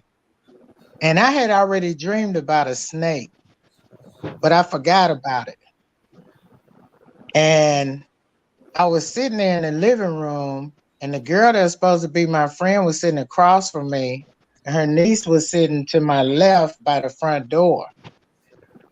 And she started spewing out stuff that I couldn't believe. And I let her go on. And then I put my hand up. I said, well, wait a minute. I think you said enough. You let me know how you feel. That's enough. You need to stop. She kept going. I sat there and looked at her 2 more minutes. I went and got my bag. I got my purse. I walked out the door at 2 a.m. I didn't know another soul in Dallas. 2 a.m. on a Thursday. It was Thursday night, Friday morning. Wow, that's crazy. Well, when you get that her vibe, whole family. I got that vibe, and that cousin sitting by the door. That got that gut feeling. And I was like, this ain't gonna go well. This right here, I just look like this, but I'm like Black. They don't know me like that. It ain't gonna go well. Now, I came here to help, but y'all got me mixed up. And now this ain't gonna go well for y'all. Right? Because see, if I had been Shanquella and you give me up at 7 o'clock in the damn morning, beat me, it would have been a wrap. 2 in the morning. This is 2 in the morning, and I'm sitting here with this gut feeling. That's crazy. Yeah, and I'm saying, okay, how could I diffuse this? How could see, because I'm here at her mom's place, so how could I diffuse this? Because her dad was still up, and I'm like, I don't want to disrespect her parents in their house. My mom always taught me you never disrespect somebody's parents in their house. So I'm sitting here, all this is running through my mind like, dang, I didn't know she felt like this about me. This chick is really jealous of me, man. She got more than an axe to grind. Huh? So I got my stuff and left. And her daddy got up. He came to me. Like Maya Angelou said, when they the first time, believe them. Yeah, because her daddy, she was so loud. Her daddy heard her, and he came out to the hall. He said, is everything all right out there? And by that time, I was going to get my bag. I said, yeah, it's okay. And I got my bag and left out. And her family kept calling me when I got back to Houston. I'm like, look, this what that chick did don't have nothing to do with y'all. And like Maya Angelou say, she showed me who she was. how she felt about me, thought about me. She showed me everything, man. She wrote it out on the floor. I'm like, it is what it is, man. That you can forget this. I'm gone, dude. You did the right thing, though. So I mean, we say stuff, but in the end, you just have to do what's right and just walk away. yeah, but I just hate that Shanquella had that feeling and she just didn't dip out And on she him, didn't. man. Shit, Yeah. leave. Get your purse and leave your shit, but go. Save whatever you can for yourself because when you find out a person has that That kind of much, rage. yeah, enviness, spitefulness, jealousy, covetousness, all of the deadly sins they had them. They showed them, and it's just sad, man. That It these people is. this young and they Yeah. was doing all of that, and no slight They on wanted to see Mexico. it. From the Yeah, pictures another that I've country. seen, yeah, it's like they was in a part of Mexico in my mind's eye, and what I saw, that's like being in heaven. You next to heaven. You got the ocean. She done rented this beautiful place, and this Yeah. all y'all could think But about? dude, and sit there and be ghetto like that? Who does that? That's what I Oh Yeah. man. my head. Who does that? That's just like And insane. they wanted to see this anger. And you ain't gonna fight That's back. sad. Like bruh, shit That's in the sad. blood. You need to be breaking it up. Yeah, I mean, that's past you sad. ain't That's gonna just fight. You ain't gonna at least fight back. Like, bro, you need to turn your balls in and your plaits. And your plaits. That's right. Yeah. I mean, like you want to Well, see this. Yeah. everybody, You want to fight back? Hey, fight back. Man, It you just made well, me use your cringe. balls. Every time I hear that video and he say that, I just cringe. I be wanting just like I'm like, oh my god. Yeah, like You know bro, what? like That's okay, how it's you serious know like that that. that's You how need to you catch know a that fade. the video that Yeah. Now go ahead. Yeah, go ahead, Melly. So oh, Or who? I don't know who was going. I know I jumped in there. what'd you say? Now I was saying he need to catch a fade. When he was like, well, yeah, he need to catch a fade. But all right, go ahead. I ain't mean to mess you up, sis. Yeah, bro. with And my then tell out, people, you ain't gonna fight back. Fight back. And then you can can't you try to guys catch a hear fade me? with him over here, you go to jail. You see what I'm saying? That's why all of them need to go right back I over to think Man, Mexico. Liza yes, is trying bro. to say something. Yes, I am.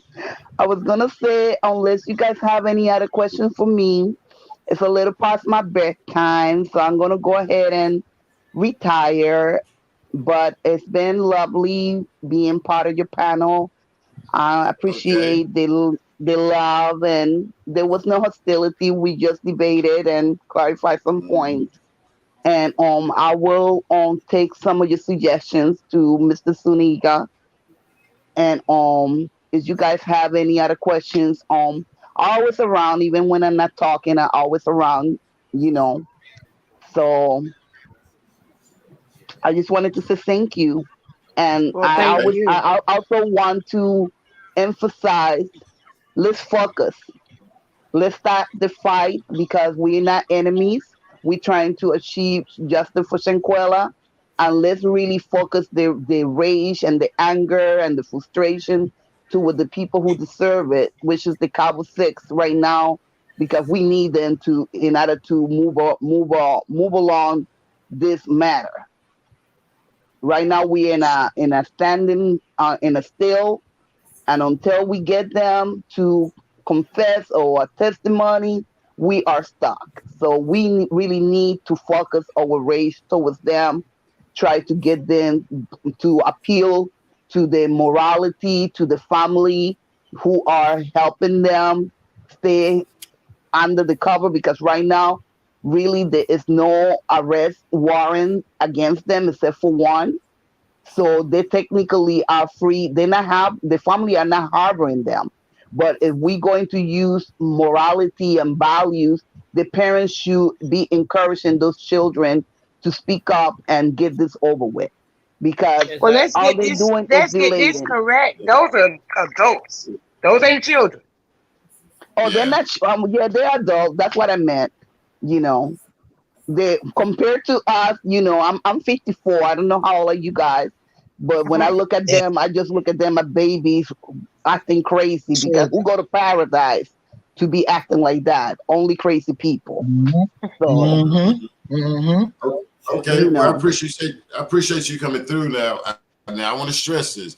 Now I'm not affiliated with no other bloggers, so I'm not family. I mean, and I don't have no problem with no one else. But only when you come to Black CEO Media, you'll probably see this flavor. You may go somewhere else, and but with no disrespect, but I'm not affiliated with no other blogger, over here. So if you go somewhere, some chaos, I ain't got nothing to do with it. I mean, I probably don't even know him. So I just wanted to say that to you. So, and I don't know the Robinsons family, and this is the Lion Den where, we frequent where the people come in if you're not familiar. But yes, I'm not affiliated with no other bloggers. That's the other thing I wanted to just say to you before you leave out of here. And so when you do come here, this is how we do. We ask the hard questions and we, be honest, because at the end of the day, it's for Quilla.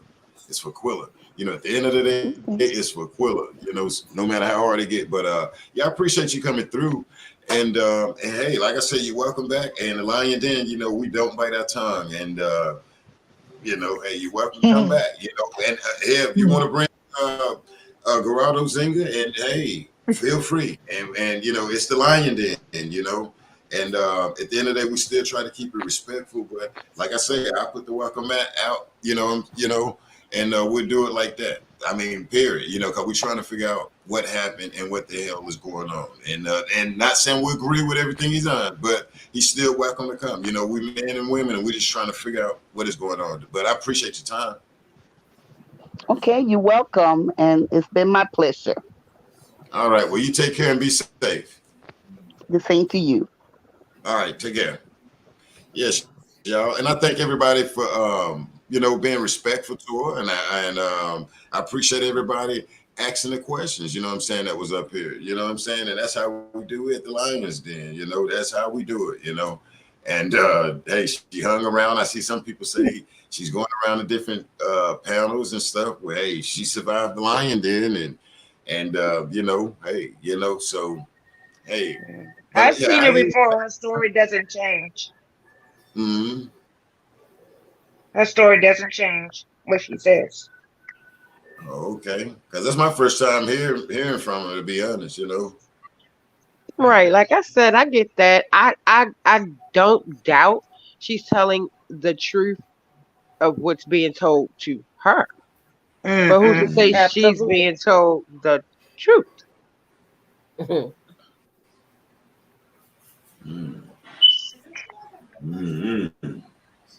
I know she speaks also with a little certain things she says is so she on tour. That says she on tour around here. She got to take up. She got to get it right for Guado. it's certain things she say with a little certainty.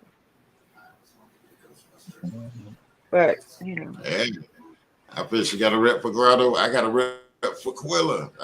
We got a rep for Quilla. So absolutely. I feel her. My God. And I got to, and like we said earlier, Khalil, from what I understand, somewhere in it, this guy got to be the mastermind of our sister Quilla. Mm-hmm. He's the gatekeeper.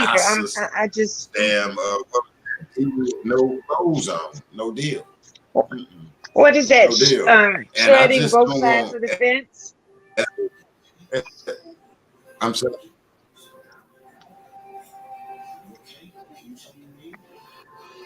And she say he's a man, but he's not a man. I ain't hear you. She say he's a man, but he's not a man. And I wanted to I'm doing my tech stuff, trying to get my broadband and stuff set up right. But I wanted to see if there's anybody with access to a computer that could just give all of us the definition of a coward. Because it sounds like that's what it sounds like. We're all collectively in agreements with. We're talking about Khalil is a coward. As far as I understand now, I've been to college too, but I just want to make sure in my mind I'm right. He's a coward because he sat there, whether they were friends or not. He sat there, he watched this, he witnessed this, and he's been around her before, and he's not a friend, so he's not a man, so he has to be a coward. So can somebody help me with the definition of a coward? Miss TS, the definition of a coward is a person who lacks the courage to do or endure dangerous or unpleasant things. Excessively afraid of danger or pain. Oh, wow. I know, really. So that's what a coward is afraid of. Okay, thank you. Yep, that's deep. Thank you.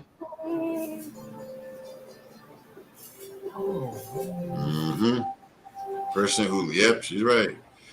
A person who lacks courage in facing danger, difficulty, opposition, pain, etc., timid or easily intimidated person. You see, that's why he don't be putting all that baby powders on him. But you know what? Go fishing. Go out there. I'm tired. That's why he was sweating at Shanquella's mom's house. Right. You know what, guys? It gets a little deeper than that because it also says that it's Middle English from Old French, the word couard, based on Latin cura, which is tail, possibly with the reference to a frightened animal with its tail between its legs, reflected in cowardice. Come on, somebody. Wow. Oh, yeah. Yeah. And the spirit just gave me that question. Yeah, the spirit just gave me that question to ask the panel, because we all need clarification as to what and who we dealing with. We know we're dealing with a demonic spirit, but now we know we're dealing with a cowardice spirit. What else do we need to look at with this guy that's not a guy? Where you need to turn his balls into the nearest gas station or something.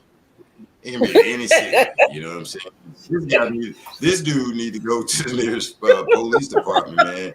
I ain't even say that in a long. I ain't say this. I ain't say this in years. This guy need to go to the nearest FBI, man.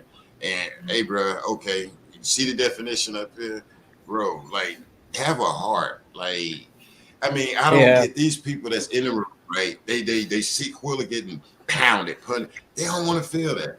That's the most scratching my head. So you don't want to feel it now.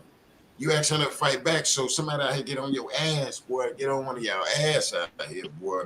Or it's you don't want. They don't want to feel it though. Hey, was it a fight? Nah, no, Miss Robinson, wasn't no hands thrown allegedly and all of this. Why? Tell them. That way y'all can throw some hands in there and move some furniture though.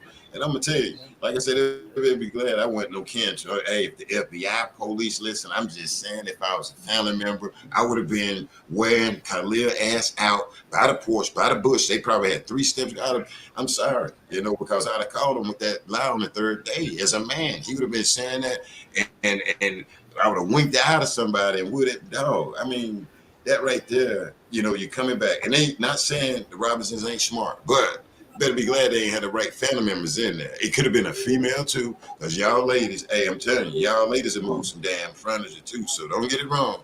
And I'm telling you, and this right, and then where they at? They here and don't want to face nothing. Don't want to face the Robinsons. Ain't went to the Bloom release. Ain't went to the damn. Ain't go to the rally or none of this. You know. And that's another thing. That's another thing. That he bring the killers to the mom's house. Who does that? You bring somebody the killers. That's got psychosis. What? Psychosis. Like, it's called you bring psychosis. the killers to the mother's house. She don't know them. She said she don't know those kids. The only thing one she knew was Khalil. I heard she knew Nazir. Did she? Well, I know. So yeah, she knew Nazir because Nazir been knowing them for like 9 years. But he went to the house without them. Right. Okay, he took Dejanay and Winter with him. Yeah. Two minions. And why did Yeah, he took them because he was a coward. And so basically, when he went back I know, but I'm on just the saying. last time, he went with his mother, and that's when they told him about the autopsy report saying that she was in a fight.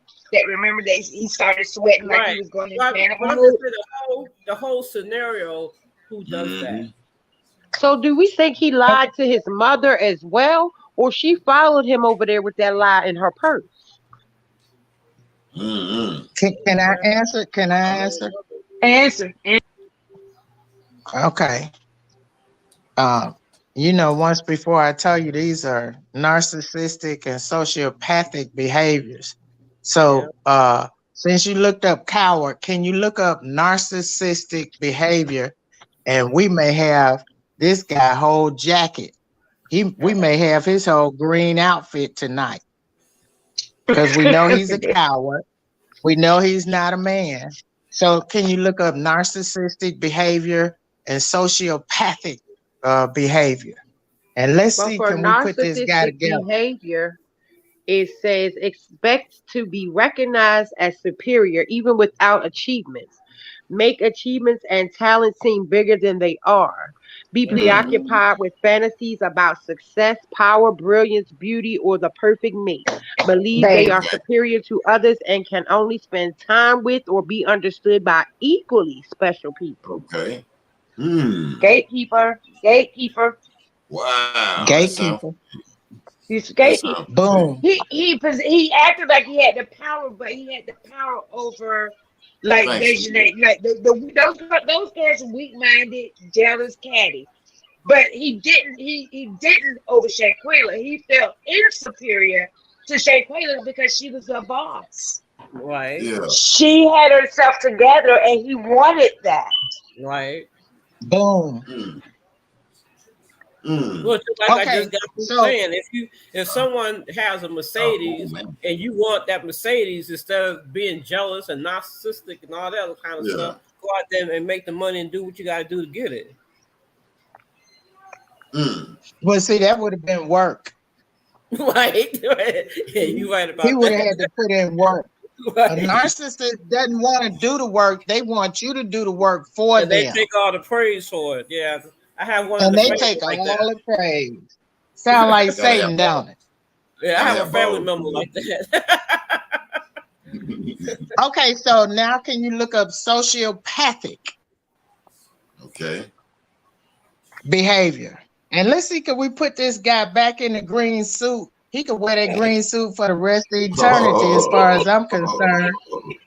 Britches. It says antisocial personality disorder, sometimes called sociopathy, is a mental disorder in which a person consistently shows no regard for right and wrong and ignores the rights and feelings of others. That sounds about right. Okay, so did we just put a suit on that guy? I do have seven signs of it. It's a lack of empathy for others, impulsive behavior, attempting to control others with their threats or aggression, using intelligence, charm, or charisma to manipulate others, not learning from mistakes or punishments, lying for personal gain, showing a tendency to physical violence and fights. Boom. Did we just put this guy together in the green suit or what? Yeah. He wasn't gonna he wasn't gonna fight himself. He encouraged them. It was almost like I spent many years in restaurant management, and as I began to go away from it, it's because companies change, corporations change, and so they were beginning to put unskilled workers in like key holder positions. And we used to call them gatekeepers because they could take the keys, they could open up the store, they could put out the cash drawer, but they had no knowledge of running the business. And we call them gatekeepers because they didn't know anything. They appeared because they had keys, that gave them power over others. But they didn't know shit about the business. Excuse my French. I'm sorry. They didn't know anything about how to run the restaurant. But the keys gave them power over others. And so we call them gatekeepers because that's all they were. Just gatekeepers. But and the keys gave him power, and that's the way he is. He's a gatekeeper. He thought his clothing line gave him power, but it wasn't really successful. So then he's looking like, well, darn, Quella, how you doing it? But it's what you put in, it's what you get out. Exactly. Boom. Yeah, he been back there behind the scene. Yeah, she did, and Quilla did. Like, bro, who does that, man? Who did it? Yeah. You know, Quilla this, Quilla that, and like, man, Instead when I of think being on it, like, bro, instead of being focused on his own, yeah, on his own business. Yeah. Quilla, bro, like, go get a damn. He was Well, you could have friends got with her, along. but Like, if you're good, you're good. If you ain't good, I tell some people that. Here, Quilla was good. She, if you're good, you're good, bro. And you know, ain't no use to hating on the next person, man. There's a lot of people want to be like you, do what you do. Ain't no use to damn offering them you know, you just, if you got it, you got it. You know what I'm saying? Yeah, maybe you need to sell freeze cups or something. You know, if you know, shit. but that was a hustle back in the day. That was a hustle. Yeah, sell some freeze cups. Maybe that's what I'm saying. Some oatmeal or something. Because damn, cut some grass. Like I did. I cut grass. I built a tree house and was like, I need some damn grocery, me and my homies and everybody. Yeah, we started cutting yards. Well, we had a full damn party. What? Look at them. They out here just damn. They don't have an imagination like we did back in the day. Yeah. No, they don't have no imagination. Yeah, they have no imagination. Ninjas, building go-karts, stealing my sister damn skates, taking the wheels off. You see my skates now. 2 weeks later, we come out with a go-kart with the damn wheels on it out there in America, bro. And about killed out there. Look at them. They we about died building it. You know, they told us, boy, that the old school man was like, y'all building a death trap down there. Yeah, because we taking it to the top of the hill. And sure enough, man, we ain't listening to them. All them damn skates we gonna stove throughout the damn neighborhood and forgot about the brakes, man. Come on, man. But at least we did it together. We're homies. And we about died. No, what we did, we would get the cart. We would get us a cart. See, we would get us a cart. And everybody would be in their own positions. Like you would have people in the front of the cart, somebody right in the back of the cart, and people inside. So we thought we had brakes, but we were still toe up. We go like Fred Flintstone. Remember, we stayed outside all day long. But that's how it was back in the day. I mean, we had remember, we ain't too much had no air conditioning to cool that in, so we was outside all day long, going to the pool. These kids grew up in the air conditioning with video games and social media and cell phones and hot pockets. I remember one time I was small and I said, I'm gonna pray. When we have to say our prayers before we go to bed, and I said, I'm gonna pray that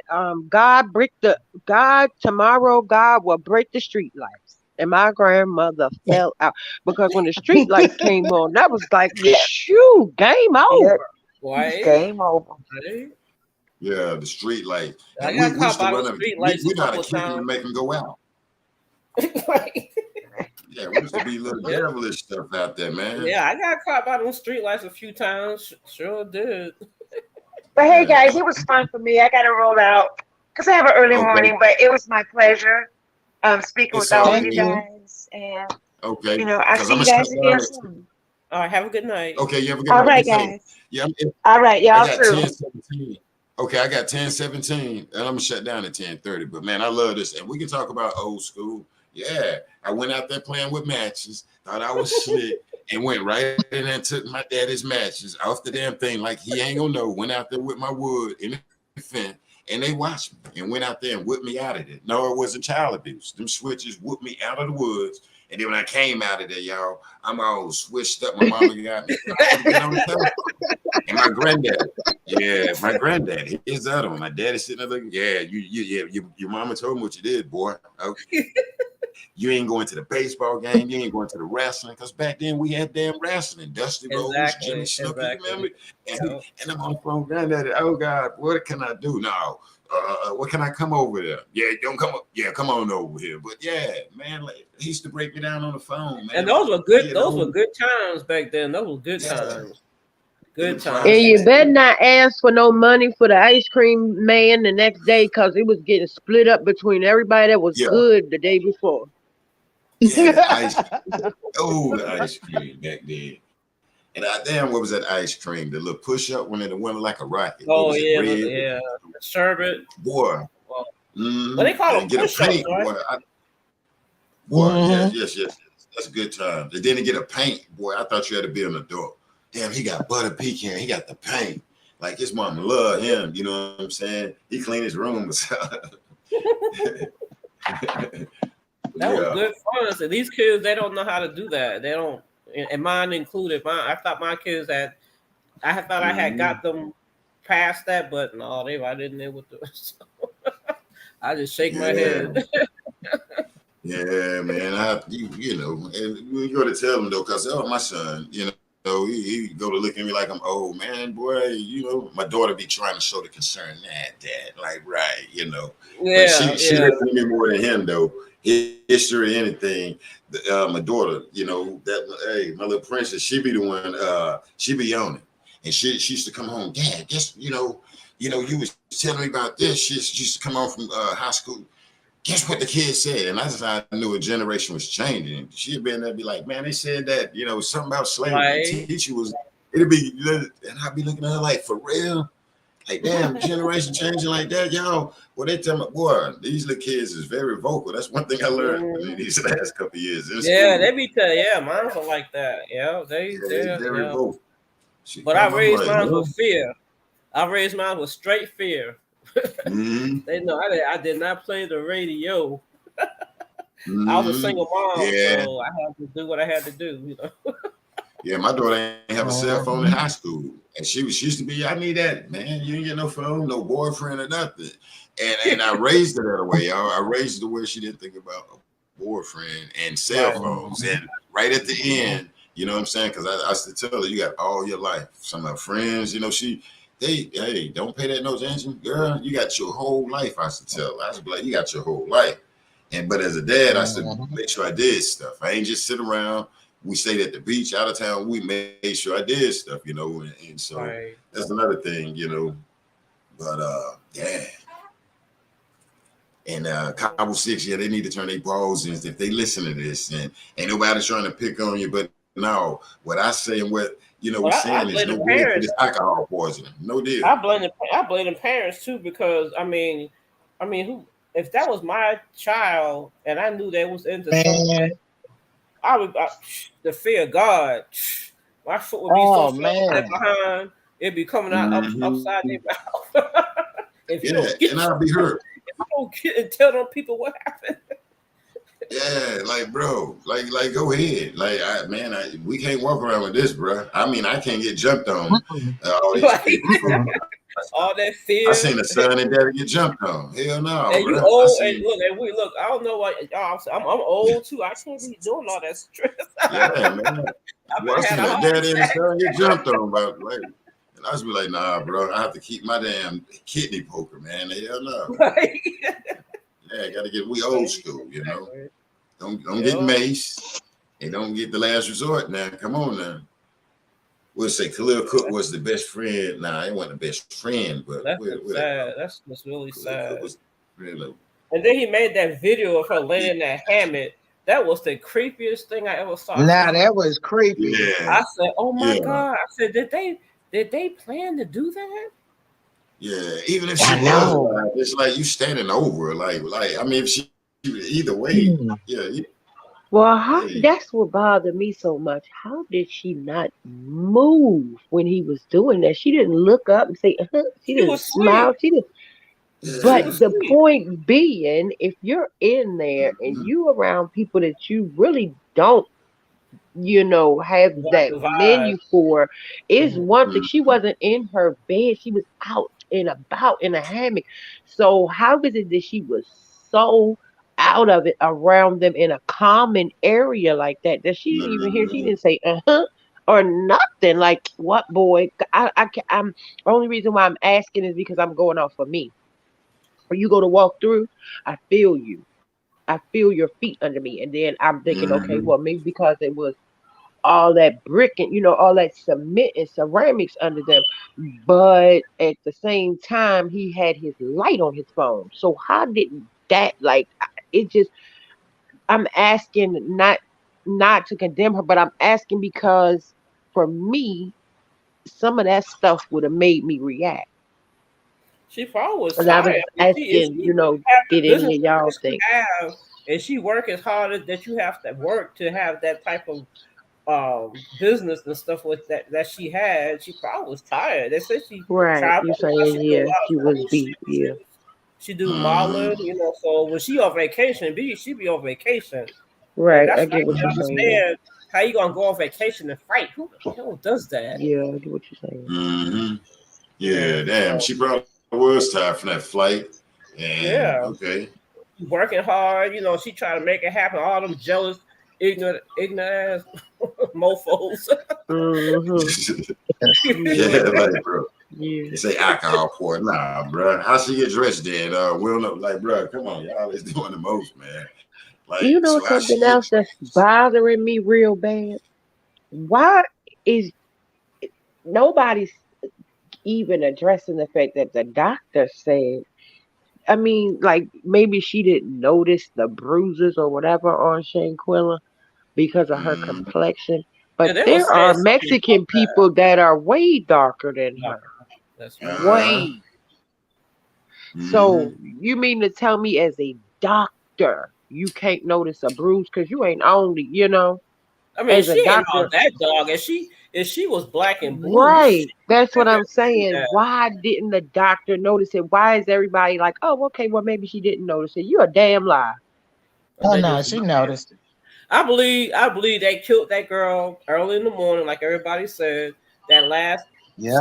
swing when they slung her and she drooped down like that. That was she. They said she became paralyzed. She couldn't feel. Uh, uh, they said she could hear everything, but she couldn't move. That's why when That's horrible. crazy girl was slinging on her head and stuff. Her head was bouncing. They said Mm-hmm. it wasn't on her neck. And I think after that, when she died, and then what happened after that, all that was conspiracy and cover up and Hmm. bribery and calling the mom talking about $5,000. That was part of the bribe because they was trying to milk them out of money, and that's how they got away. That's what I believe that they could say all the rest of it. That's the rest of to me. It's just Yeah, garbage. so they They directly at fault. and the rest of it was cover up, and she died at 5 o'clock, 6 o'clock. Girl had been dead since early that morning. It was all mistreatment of Shanquella. Cover Yep, up, murder, attack, yep, setup. It was yep, all yep. mistreatment of her. She That's she the would have box been it better. go She in. had just stayed It go in that stayed box. over here in the United. And someone And and take I her to the saw hospital. I saw somewhere that someone had told her cousin or something like that had said to her, "So why are you going with them? Because they don't like you." I was like, wow. Mm. Mm. And she probably Wow. said, don't worry about it. I got But Khalil. like how she said like Mm-hmm. she had that She kind of probably said, I got Khalil. Yeah, Cookie gonna be there. Cookie gonna be there. person. Cookie, Baby He ain't Potter. gonna let nobody bother me. Cookie That's back there probably like, where her yeah, mind was at. In which she Cookie. should have thought that if he was her real friend or True whatever. friend. She was like, oh, he ain't gonna let nobody bother me. Yeah, she seemed like the type that she didn't want to believe the worst in people. She tried to, see the best in people, no matter how ignorant they even though like she Mm-hmm. said they're not her friends, but you just, you know, I would never would win. With me. That's Well, just we don't know if she said that same thing to him. Like, no, them girls don't really. And he probably was like, no, no, no, no, it ain't like that. It was this, it was that, but I got you. We ain't worried about them. It's me and you. He probably yeah, painted a bright picture for her. until that girl went ape on her. And he's sitting there talking about And gonna fight. another thing they said that it's not just the doctor's fault that they got out of there, that it wasn't just her word It that was they all went of on. It was on the fact that it wasn't no evidence that there was a fight. Nothing was broke. Like Shanquella ain't just jump up and say, my whole ass gonna show today because I'm gonna wail you with this damn lamp. That's what I'm gonna do. I'm gonna crack your ass with this lamp. That's what I'm gonna do. Because you in here and I'm naked. I wouldn't have grabbed for no clothes. I'd have grabbed for that damn lamp and wore her big No, ass out. And that's the truth. And I'm sorry to say it. I don't want to tell nobody to be violent, but I'm just gonna let you know I would have been more violent than her that day, looking up at that damn sight out of my sleep I would have had too. some on my pillow. She would have. That would have been the end. Right? Sister waking up out of sleep. Ooh, I That's like what I'm that. saying. Yeah. That would have been the Right, end. you wake me up about my sleep, and I'm looking up at 7:30 in the your ass morning, as sightly as you and are. I'm on vacation, and you gonna come with me that big pop. All of them would have got it. And that's why they saying that the police didn't do more. Because there wasn't a disturbance in none of the furniture, whereas though they could say it was blood on the furniture or the bed was messed up or was nothing broken. So basically they saying that contributed to it too. It wasn't just a doctor's word they went on. They went on the fact that there was no disturbance to like the furniture and stuff like that. But I'm sorry to say, I would have moved some furniture, broke some furniture, had to replace it. They'd have kept my deposit for another reason.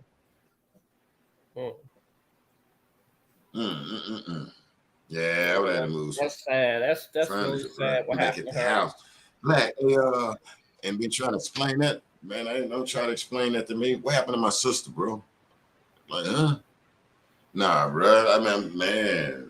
You know, and that's the thing. You know, as a man, I'm talking like, yo, bro. I'm telling you, I would have somewhere. I know I'd have caught that on the third day. I'm coming over there, and you know. That shit wouldn't have been pretty. And it, you know, and I'm not sitting here, like I say, trying to promote violence, but it is what it is, bro. It's serious. That's my peoples over there. And you got to come correct, man, because, you know, I'm telling you, you got to come correct because then I realized you lying in here in front of my people's aunts and everything. I'd have been on somebody's ass the minute they walked through that door. I would have had to ask for forgiveness, but I sure wouldn't have asked for no permission because I'd have been mad. They would have had to say, look, these people ain't do nothing. I would have had to apologize to them because I'd have been on that ass. I'd have been ready to fire off soon as the door opened. I'd have been like, my mama said they on their way, girl. I'm getting on my damn sneakers. They ain't gonna come in and take my mama off my fuck this. Is what it would have been. You see what I'm saying? I'd have already been on the phone. No. Because they going to tell me something. I don't care. I don't give a damn. Somebody going to look me in the eye and tell me something. Ain't no coming over here. And if he bring his mama, then I'm going to get my aunt to twirl her ass too. That's funny. Okay, ladies, I got to get ready to call it a night. I probably grab some breakfast and probably be on. I'm trying to get on in the morning times a little bit. You know what I'm saying? I don't know who will be out there in the morning time, but yeah, I'm trying to take it, you know, bring it, you know, in the morning time also. And I don't know if y'all familiar with the other sister real quick. I got the team let me see, where is it? That Sakara young lady, Sakara Hemp. I don't know if y'all heard about that. Yeah. Yeah, so I'm gonna kind of cover, even though I know it's kind of late, but we're gonna kind of go over that, you know, probably this weekend. You know what I'm saying? And still represent for our sister Quilla also. You know what I'm saying? But yeah, that was a sad situation that happened to her with these alleged so-called. I already emailed the governor because I'm up here in Baltimore. I already emailed him about her too. Okay. Okay, and that way we can figure out what the hell. Yeah. Yes, that's her. The car was already like in an accident, then it went up in flames or something. Yeah, and they saying she wasn't in there. That wasn't her. Lady, they had like, who the hell was that in there? So okay, this weekend I'm gonna put the community posters out because that's another one. And like, who the hell was in the car? Or like, you know, and hopefully I might get moms or somebody to swing through. I ain't sure though, but yeah, I gotta get out of here, yo. I enjoyed all y'all, the queens. Y'all was, boy, hey, the lion then is off the chain. And I enjoyed everybody. Hey, Precious Miller say, hey, Michelle say she would have, hey, took some balls and I feel I'd have been beside her too. Should have been on his way. Hey, I'm just saying, some people gonna catch it. You know, I just want to went pop, and that would have been the end. Yeah, something, man. You ain't finished to come to me with that, man. And I'm sitting here crying, like, no, what happened to my sister, man? And you sitting up here with this, cause I'm already damn sensitive in here, man. And next thing you know, boy, hey, we tearing up the damn rose bush out there, boy. And you better, you know, but yeah. Like I said, I appreciate everybody coming through. Hell, I'm supposed to go grab me something to put on my stomach, and hopefully I can get out here in the morning time. And I would not have this space in between like I did the other day, though. I had a couple of things going on. Happy birthday to Quilla. Damn, I wish I could have got to the Bloom release. That was kind of quick for me for that when that happened, but but other than that, I don't know if you ladies want to take us out. Videos of it. They had a couple of videos. All I saw, and that was pretty much it. Oh, okay. Well, somebody take us out because we ready to fire helicopters. You know how we do it. I don't know if y'all want to sit here with me when I take us out with the helicopters. What? Then they say, they got the helicopters up here. Okay. Well, I'm gonna take us out. Good night. I appreciate good the night. that knowledge. Hey, Bridget, make sure you come back by too, okay? I will. Thank you. I enjoyed you. All right, and I enjoyed all y'all ladies too. Now be safe until we come back, okay? Yeah, y'all too. Thank you so much. Okay, let me get everybody ready for the helicopters here real quick. Let me get everybody ready. Let's see. We got name. We got Nick. We got Purpose Action. Come on, y'all. You ready? Come on. Flip around your head like a helicopter, like Petey Pablo. Okay. All right. Well, let me get ready to take us out of here. I am JB Black, CEO.